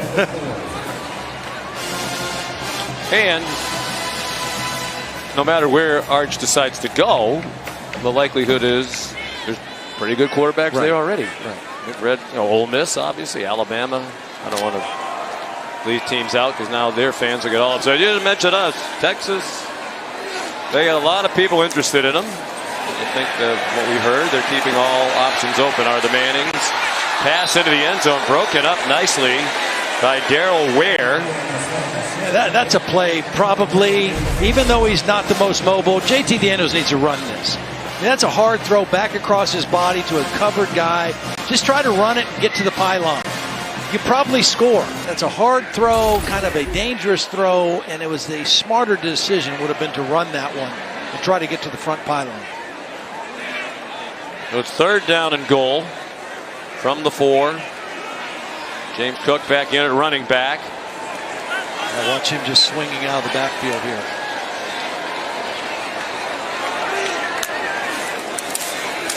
Johnson went in motion to the left, and there is Cook out of the backfield for his 2nd touchdown of the night. 1 rushing and now 1 receiving.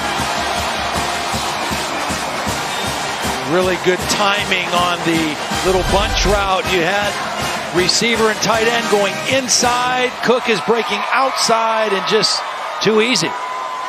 My guess is that Cooper and Ellen will applaud as politely at every school at which they're hosted on Arch's other recruiting visits. Because everybody is after it. So, and they're, as we said, unfailingly thoughtful and polite. So he'll have a nice hat collection at home at the end of this tour, is what you're saying. Yes, he will.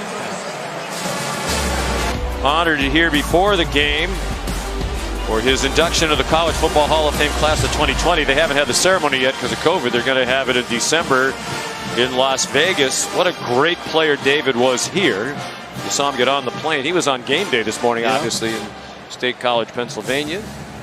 Flew here in time to be recognized on the field. That must have been the true Big Dog Airlines right there. I mean, it was a Georgia plane that brought him down here. Unfortunately, he's let himself. He's in much better shape now than when he played. He and Herschel Walker, the only 3-time first-team All-Americans in Georgia history, was the SEC Defensive Player of the Year in 2004. The kickoff is a touchback, and you and Vern Lundquist were on the call for CBS when David Pollock made a memorable play in this rivalry. Here's the sprint right. Jenkins pulls up. He's in trouble. And it's intercepted. My goodness. David Pollock. It was stole the ball. Yes. He's only thinking deflection, just trying to knock the pass down. But on the way down, he says, wait a minute. I can catch this ball. Yeah, that's one of those plays I'll never forget. It was as fine of an individual play as I've ever seen. And I did a bunch of David's games. I mean, those years with Vern, we did a bunch of Georgia's games. He and David Green was the quarterback. They were best friends from the same hometown. And he was a great, great player. It's unfortunate that his NFL career got cut short with his injury. I think he would have been a good pro, too. Yeah, it was 15 years ago. He suffered the serious neck injury. Still the all-time sack leader here and leader in career tackles for a loss, 58 and a half. He'll take his rightful place in the College Football Hall of Fame December 7th in Las Vegas. They will induct both the 2020 and 2021 classes. This is worth a second look. We've both seen a lot of football. I don't think I've ever seen that. No. You know, and I brought his name up in our game last week when we had Michigan, and we were talking about Aiden Hutchinson, their outstanding edge rusher. The thing I loved about David Pollock as a player is he had a motor. He did not ever take a play off. I mean, he played every play hard. The same way like T.J. Watt plays every play hard. The way, you know, Aiden Hutchinson now at Michigan, every play you have to account for him. As you saw, that was the only touchdown of that game. Look out, Doty taken down, but they grabbed his face mask. Quay Walker all set for another Georgia sack, but he inadvertently grabbed Luke Doty by the headgear. Defense number 7. I don't understand. 15-yard penalty from the previous spot. Automatic first down. I don't understand the pass protection communication. What? I mean, here's the penalty, the face mask, okay? So they get a break. But this is an untouched guy. And he's going to come right in this hole. Watch number 54, Javon Gwynn. I mean, he just runs by him and puts a hand on him. That's not going to stop anybody. And it's not like they're overload blitzing. Again, that's 4 people rushing against 5 blockers, and they are getting home anytime they want. Greg Atkins is their offensive line coach. He's new to the staff. Shane Beamer kept only one coach from Will Muschamp's staff, and that was Mike Peterson on the defensive side. He's a longtime offensive line coach, very highly regarded. Long throw too far in front of Jalen Brooks, and it'll be 2nd and 10. Well, guys, Quay Walker with that face mask penalty, he was already hearing it from his defense on the sideline. They're giving him a hard time for not returning that fumble for a touchdown. His D-line coach, Craig Scott, ran over and said, "I can outrun you. I'm an old man." This defense is hungry for more points. David Pollock would be really proud of that kind of attitude. David Pollock was kind of pudgy when he played, obviously. He was thick. He was 305. He was a 300-pounder. And now, every time you see him, even like walking down a hallway, he's doing burpees. And big basketball player, loves to play basketball. Very careful about his diet. Doty run down from behind by Channing Tindall, the Columbia, South Carolina native. Well, we were talking about this at halftime. I mean, if there is a better defensive football team in the country, we need to see it, because this group from front to back is as advertised. And they're deep. They play a lot of guys. And you're right. I mean, when you pressure with a front 7 like this and a front 4, you can cover up some mistakes or some inexperience or some youth in the back end of your defense. 3rd down and 10. Doty hit again as he threw, got it off to Jalen Brooks. But he's tackled well short of the first down. Robert Beal brought the pressure. Lewis Seen made the tackle. It's just guy after guy. I mean, in that case, we had Adam Anderson, 19, getting a hit on the quarterback, a free run. I like seeing this, though. Nolan, really trying to build that relationship. Had a great relationship with Trey Lance when they were together at North Dakota State when he was backing up Trey Lance. He said he's his best friend, Trey Lance. They talk just about every day. Ty Kroger's punt will be down at the 16-yard line. 44-yard punt. Congratulations again to David Borland to come here to Georgia and play quarterback. There's Arch back in his seat, right of your picture. Made his junior season debut last night for Isidore Newman High School. They won 28-0 over Vanderbilt Catholic. He went 19 for 34 with 3 touchdowns. He also ran for 50. Kenny McIntosh, the ball carrier, he has been quoted as saying that he plans to visit Georgia, Alabama, Texas, Ole Miss, and Clemson at some point this year. Yeah, and these are all, the difference between an official visit, which you can't take as a junior, and an unofficial visit means you pay for your own travel. Once you're on campus, they can show you around, talk to you, visit with you, and everything like that. But these are unofficial visits right now that he's making to these places. And interested to know if he will visit LSU as well, his home state. Kendall Milton carries for a first down and much more, out of bounds at the 34-yard line. 22-yard run for Milton, sophomore from Fresno, California, on the all-freshman team in the SEC a year ago. You know, when we talked to Todd Monken, he said, offensively, the least of our worries is the running back position. We feel like we have good depth there. We can rotate a lot of guys. We got a couple downhill runners. We got a couple guys that are better in space and out of the backfield. And we're seeing a little bit of all of them. Well, he's a fun guy to talk to, Todd Monken. Kenny McIntosh out near midfield. And I would think Coach Monken, Kirby Smart have to be pleased with this offensive performance tonight against the defense they have a lot of respect for. Yep. They did.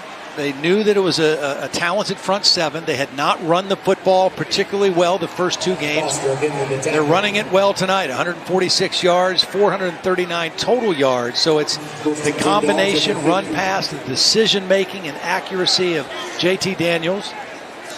And again, you think, what is this Georgia team going to look like in a few weeks if they get George Pickens back, if they get Blaylock back, if they get Kearis Jackson 100%, Darnell Washington. I mean, this potentially is a really interesting team. 5-yard pivot. First down.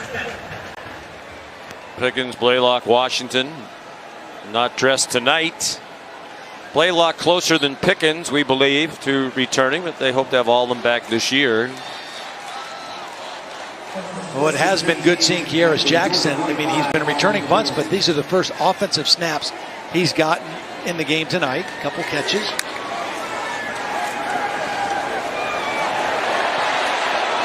Daniels throws it up for grabs, and it's intercepted if Jalen Foster is in bounds, and he is. This was a late throw by JT Daniels. He moved up in the pocket. He kind of double clutched, and he threw this ball late. Probably the worst decision he's made today, trying to get to his tight end, Fitzpatrick, on the sideline. Ball just hung in the air, and Jalen Foster made a great play on the ball. His second interception. Really played the ball well on that play on the sideline. His second interception of the season. He had one in their opener against Eastern Illinois. Second interception for them tonight. They have 6 in 3 games now. They came into tonight 5th in the nation through the first couple of weeks in interceptions with those 4 they brought here to Athens. With Luke Doty at quarterback from Myrtle Beach, South Carolina. Grew up a Clemson fan. He made the decision to come to Clemson's arch rival, South Carolina. He got it to Jaheim Bell for a couple. He said, when I came to visit South Carolina, I just fell in love with it. From Myrtle Beach, but not a golfer. He said he's a very good putt-putt golfer, but not much of a real golfer. Yeah. There's a lot of those, a lot of putt-putt courses, right, around Myrtle Beach. If you've ever and a lot of real golf courses too. Yeah. Great destination for golf trips. I could probably beat you in putt-putt. Well, I know you can't beat me in the real thing. To the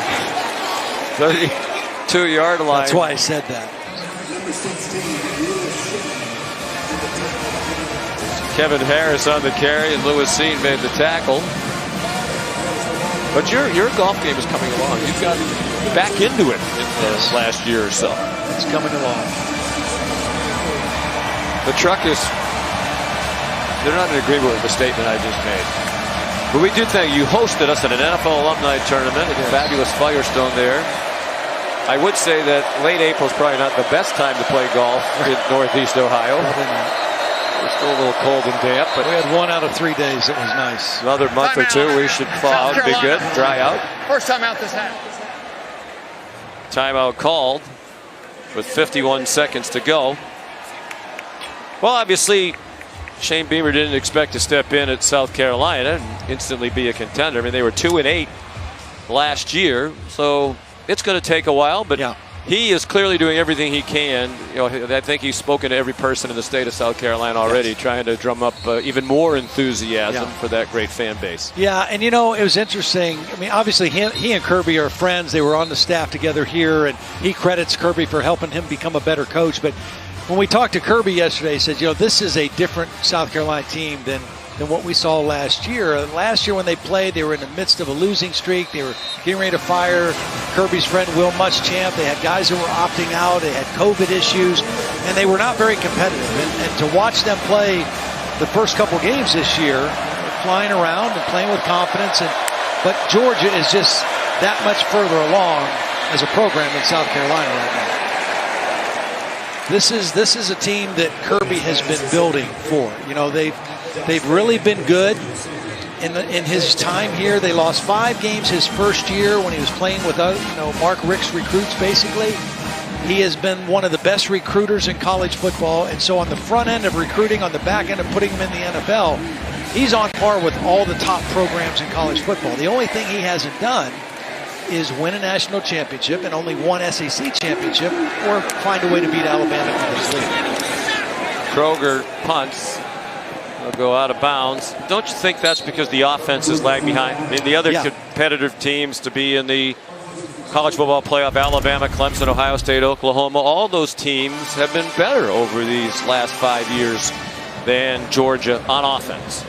Yeah, for the most part. I do think Jake Fromm had a couple good years in there playing, as the starting quarterback, won a lot of football games, but it has been more defense than offense. But I think that, the addition of Todd Monken, and now if JT Daniels can stay healthy, I think they might have the offense to kind of go with this defense. The point should be made. We're in the final minute of the third quarter. This is year 2 for Todd Monken. Yep. But last year he arrived and COVID arrived, and there's no spring practice, there's limited summer practice, you can't meet with the players. Very hard to put in a new offense under those circumstances, and he said it's night and day here in year 2 with the players understanding. Todd's still a little fired up even with a 34-point lead. Very animated coach in practice. Has NFL background and college background and family background. Yeah. His cousin is Jeff, the head coach at Army. They're from a coaching family. What did he tell us? He said his dad, Todd told us this, my dad and 4 of his brothers are all in the Illinois High School Coaches Hall of Fame. Yeah. It's pretty impressive.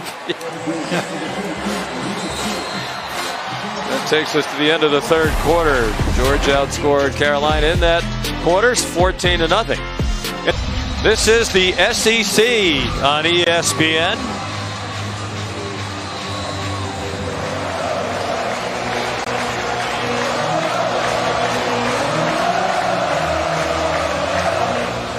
Talking, Todd, about how well Georgia has recruited. This scene is one of the reasons why. Great atmosphere here at Sanford Stadium. Kendall Milton carries for the first down. Yeah, this is one of the great places to come to a game. I mean, I love when stadiums are located in the center of campus. It's kind of right in the hub of everything that goes on. It's a beautiful campus, nice downtown, and obviously a passionate fan base that stretches all the way across a very good football playing state. And recruiting at Georgia, there are so many really good football players in state to start with. Kendall Milton, the ball carrier again. Don't you think if you're going to be one of those teams, you just showed the graphic, that's going to compete to be in the college football playoff, you have to recruit nationally? Oh, you do. Even absolutely. though there's great talent around absolutely here. You do. They went to California for Milton and for Brock Bowers, and they hope to go to Louisiana for that young man, Arch Manning. The best teams are getting players from all over the country. Yep, you definitely have to.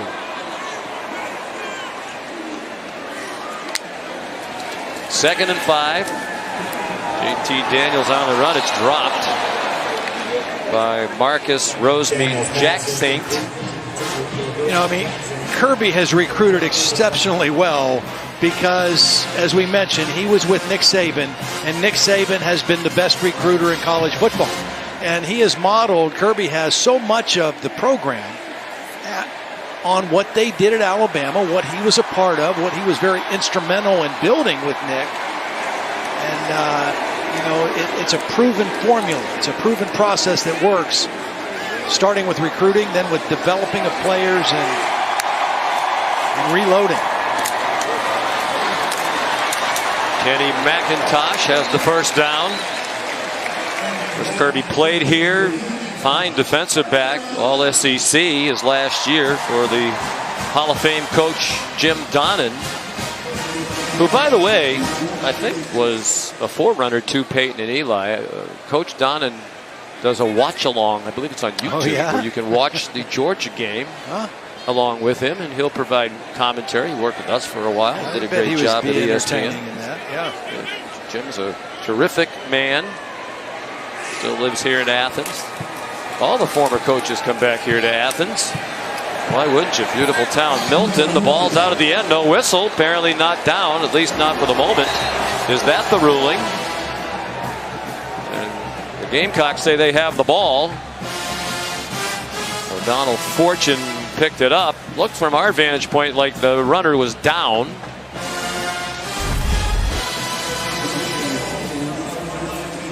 Milton still has it there. Yeah, the knee's down, I think, before the ball comes out. It's coming out, but knee on the ground there. Knees on the ground. Yeah, I think this is likely to be overturned.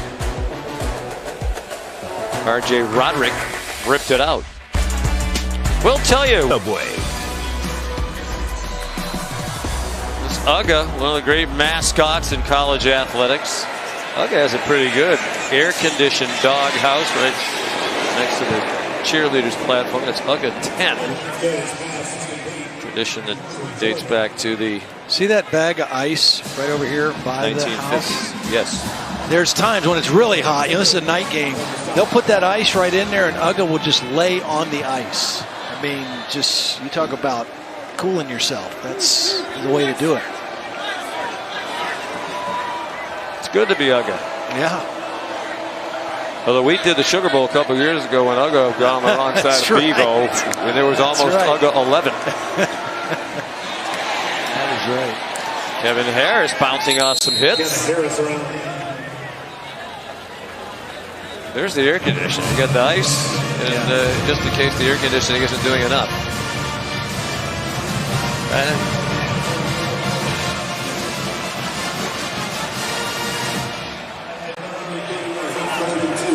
Third down and 2 here for South Carolina.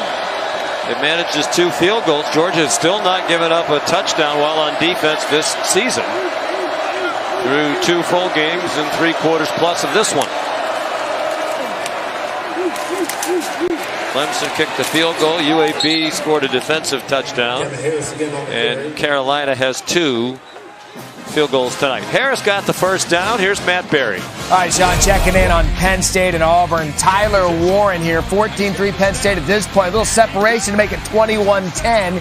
But ensuing possession, here comes Auburn. They leaned heavily on the running game, and Tank Bigsby would punch it in for Auburn.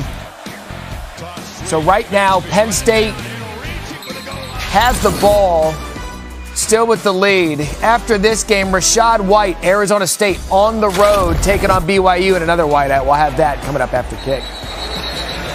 All right, thank you. So you have your alma mater going on right now. And I'm sure everybody's watching this game. Very few are probably watching that game. And then Matt Berry, distinguished alum of Arizona State. Okay. We'll be watching his Sun Devils closely. That's a big game. Matt Berry is also working on his golf game, I'm sure, because he will be participating in our Celebrity Golf Classic at Boston Golf Club on Monday afternoon. A dazzling array of celebrities. Last year, Matt's group asked me why they didn't get a celebrity, which I thought was a little unfortunate and mean. Long throw, it's caught for a touchdown. Josh Vann made the catch. Boy, he's impressive. He's impressive. There's the promise of good things to come. Working on Amir speed, one-on-one, and he just has the ability to separate. Gets off the line clean, and then separates to the football. Amir speed, a little bit late finding the ball, and a beautiful throw by Luke Doty. 3 catches for 128 and a touchdown for Vann. Back-to-back games now over 100 yards, right? Yes. And by the way, Matt Berry's group loved him. Loved him. You know what's coming up next? You can see Uga with the tongue hanging out. Uga's a little hungry. Ugga was telling our crew down there, where's Taste of the Town? Right. Ugga's still awake just for Taste of the Town. Stayed up just for that. Which will be coming shortly, as we say in the Commonwealth of Massachusetts. Offside. Defense. Movement by the defense caused the offense to react. Half the distance to the goal. Replay try.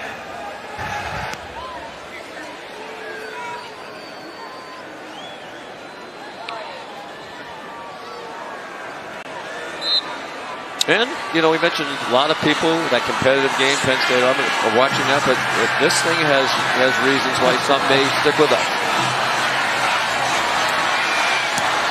And the extra point is good by Parker White. All right, you've waited long enough. We're going to reward your patience. Todd's Taste of the Town. With chopped up pieces of bacon to give dogs that come. There's a lot of dogs that you can people bring their dogs. People bring their dogs to Cafe Racer. There's nowhere to sit in the restaurant. You either sit in your car or on lawn chairs, whatever. It's a very cool place that Chris Hart and his wife Gabby have going. Opened in 2018. Kickoff return brought back to the 16-yard line. You're trying really hard with that outfit. What was with the outfit? It's my work shirt. It's my Taste of the Town work shirt. And I had to work. I mean, the breakfast sandwiches and also the donuts. And I said I was going to bring some donuts for you Touchdown. and Molly. I'm trying to suck in the gut as we speak. There's like 9 different choices. They're here. all good. They're all good. This one looks good. So Chris, he makes them with potato flour. He kind of found that flavor and that taste in Portland, Maine. Wanted to bring it back to this part of the country, and they are for real. They're Portland, Maine's spectacular. known for their potato flour donuts. What's in the Racer sauce? It's kind of a secret recipe. Kind of a regular remoulade sauce. It's kind of spicy, you know. But the sandwiches are really fantastic, and you know the biscuits are homemade. Well, if their sandwiches are fantastic, where's the sandwiches? Well, I ate those. I just brought Seems you like bad form to eat on TV. Yeah. Well, I am. I'm going to because it would be rude. Yeah. Where does the name Cafe Racer come from? Do we know? Yeah. So those dogs race while they're there. No. So Chris Hart, the owner, in addition to being a barista, in addition to being a bartender before he opened this place, also worked at a motorcycle shop. And the Cafe Racer is a vintage kind of race motorcycle back in the day. So their logo on the building, is which one is this? I don't know. I mean, I don't know what the flavors are. I mean, I thought we were doing intermittent fasting. Yeah, well, apparently that involves Saturdays, eating at game days 10:15. I take off. Saturdays are my cheat day for intermittent fasting. It's delicious. I just eat whenever and whatever on Saturday. Glad you like it. I'll go with you next week. Okay. Since you didn't bring any sandwiches back. Stetson Bennett back in. At quarterback, he made a brief appearance in the first half after J.T. Daniels led him on 2 touchdown drives. Bennett for interception. Has not returned until right now. He throws one up for grabs. A little hand fighting intended for Justin Robinson. And it's incomplete. Ball hung in the air. Both guys had a shot at it. Neither one able to come down with it. Now, that's one of those plays you give your receiver a chance to go up and make a play. Typically, offensive guys are a little bit better at going after a jump ball than a defensive guy. But Robinson not able to come down with the catch. I have a dilemma now. I want to finish this donut because it really is really, really good. Yeah. Shout out to Portland, Maine for their major contribution. Great New England state. But it would be, I can't do it. Save it for next time. Kendall Milton got banged by Damani Staley. Big hit. Lots of solid physical football on both sides tonight. You know what I like about that play and that hit? And you can see Shane Beamer applauding Staley. No quit in this South Carolina team. Clearly outplayed, clearly outmanned. But here with 8:51 on a 3rd down play, great effort, great physicality. They can build on that. You know, South Carolina and Shane Beamer can build on that. Jake Camarda, terrific punter. And a whistle before he punts on 4th and 2. By the way, his career punting average is 45.4 entering tonight. The all-time record. Ball start, offense number 17, 5-yard penalty. It remains 4th down. Jake's is 45.5 entering tonight. The career record at Georgia is 45.4. Wow. From the great Drew Butler, Ray Guy Award winner back in 2009. Camarda has a chance to leave as the all-time leader in Georgia history in career punt average. Because Drew Butler's dad, Kevin Butler, the only place kicker in the College Football Hall of Fame. He kicked here at Georgia as an All-American. Kicked a 60-yard field goal. It's still the school record. If you look at them, my question would be, Alabama barely won at Florida today. Yeah. Georgia, very impressive in going to 3-0. I think they are the best defensive team in the country. Yeah, Alabama, I would agree with me, would be better on offense at this juncture. Any thought about Georgia vaulting up to #1, or do you have to knock off the champion that they hold the title from a year ago? In my opinion, yes. I mean, until somebody dethrones them, they should still be #1. I mean, that was a game in the swamp. You know, Georgia's playing at home. Florida played them really good in the SEC championship game last year, and so it was a great comeback by Florida in that game. But yeah, I think Alabama's #1. Georgia is a very strong #2. Midway. Why do you think that's funny? No, I don't think it's funny. I agree with your point. Muse made the catch. Nick Muse, the tight end. Coaches said they need to get him more touches, and he hasn't really been that actively involved here tonight. There's the Alabama win. Bryce Young, he looked comfortable from the first snap of the opening game a couple of weeks ago against Miami. Tell you what, Emory Jones played well in that game too. There was some question whether he would be the guy the whole game, if they would go to Richardson, and Emory Jones played the whole game, and he did a lot of really good things in that game. Kevin Harris carries for the South Carolina first down. Here's Matt Berry. All right, Sean, keeping you updated. BYU, Arizona State. It's kicked over on ESPN News. Arizona State fumbled the opening kickoff. BYU scored in the possession, 7-0. McDonough, I'm going to fetch some money at the tournament this year. They're going to bid high to play with Berry.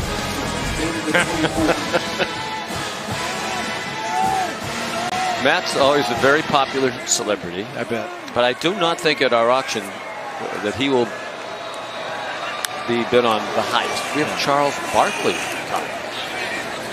whose golf game is much improved, by the way. Juju McDowell is the ball carrier. Excuse me, Zaquandre White, the ball carrier.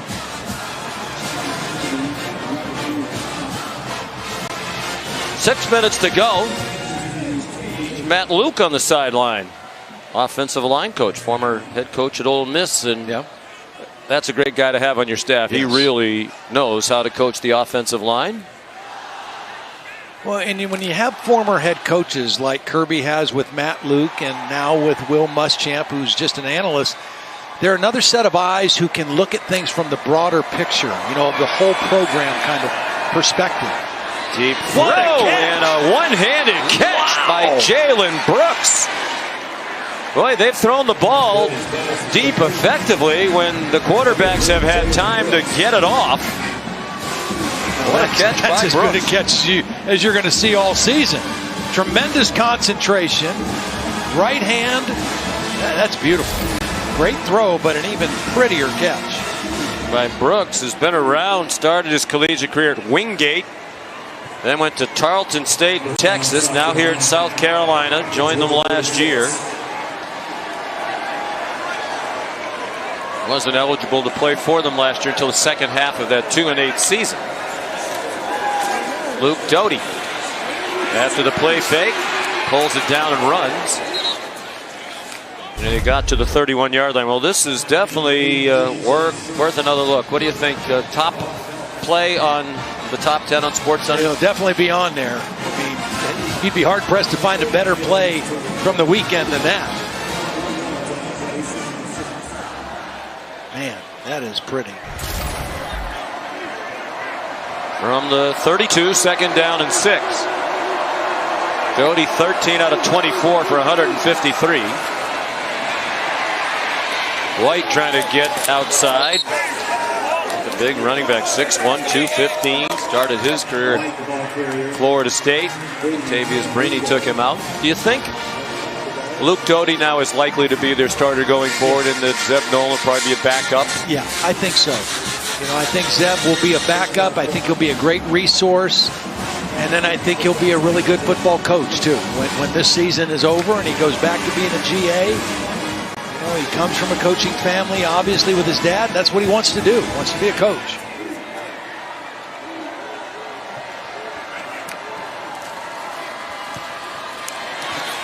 White rips through a hole. Got hit hard, but stayed on his feet. Made it to the 10. It was Dan Jackson, backup safety out of Gainesville, Georgia, who delivered a pretty sturdy hit.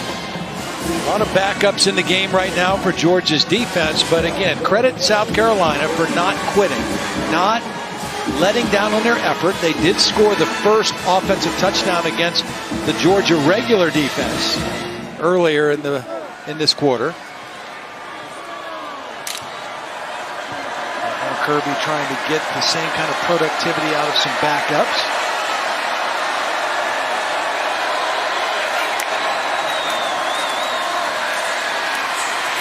White ridden to the boundary by Dan Jackson again. There are multiple flags on the play. You mentioned having other head coaches on the staff. Will Muschamp in the background. Kirby said that. He's a great guy to talk to about how should I handle this disciplinary situation. Right. Are we practicing too hard, too long? Holding, offense number 55. 10-yard penalty from the previous spot. Repeat first down.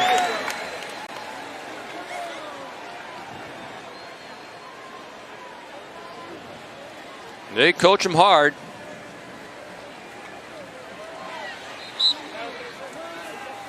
It'll be interesting to see, and not sure how soon we'll go off the air here, but I bet there's a lot of those South Carolina players that are going to make a beeline to see Will Muschamp and give him a hug after the game. He recruited all these guys and gave them an opportunity. Well-respected guy in the football community. Yeah, just the old story, didn't win enough games. That's right. Terrific guy, obviously. Great background, particularly on the defensive side of the ball. But you have to win 2 games under 500.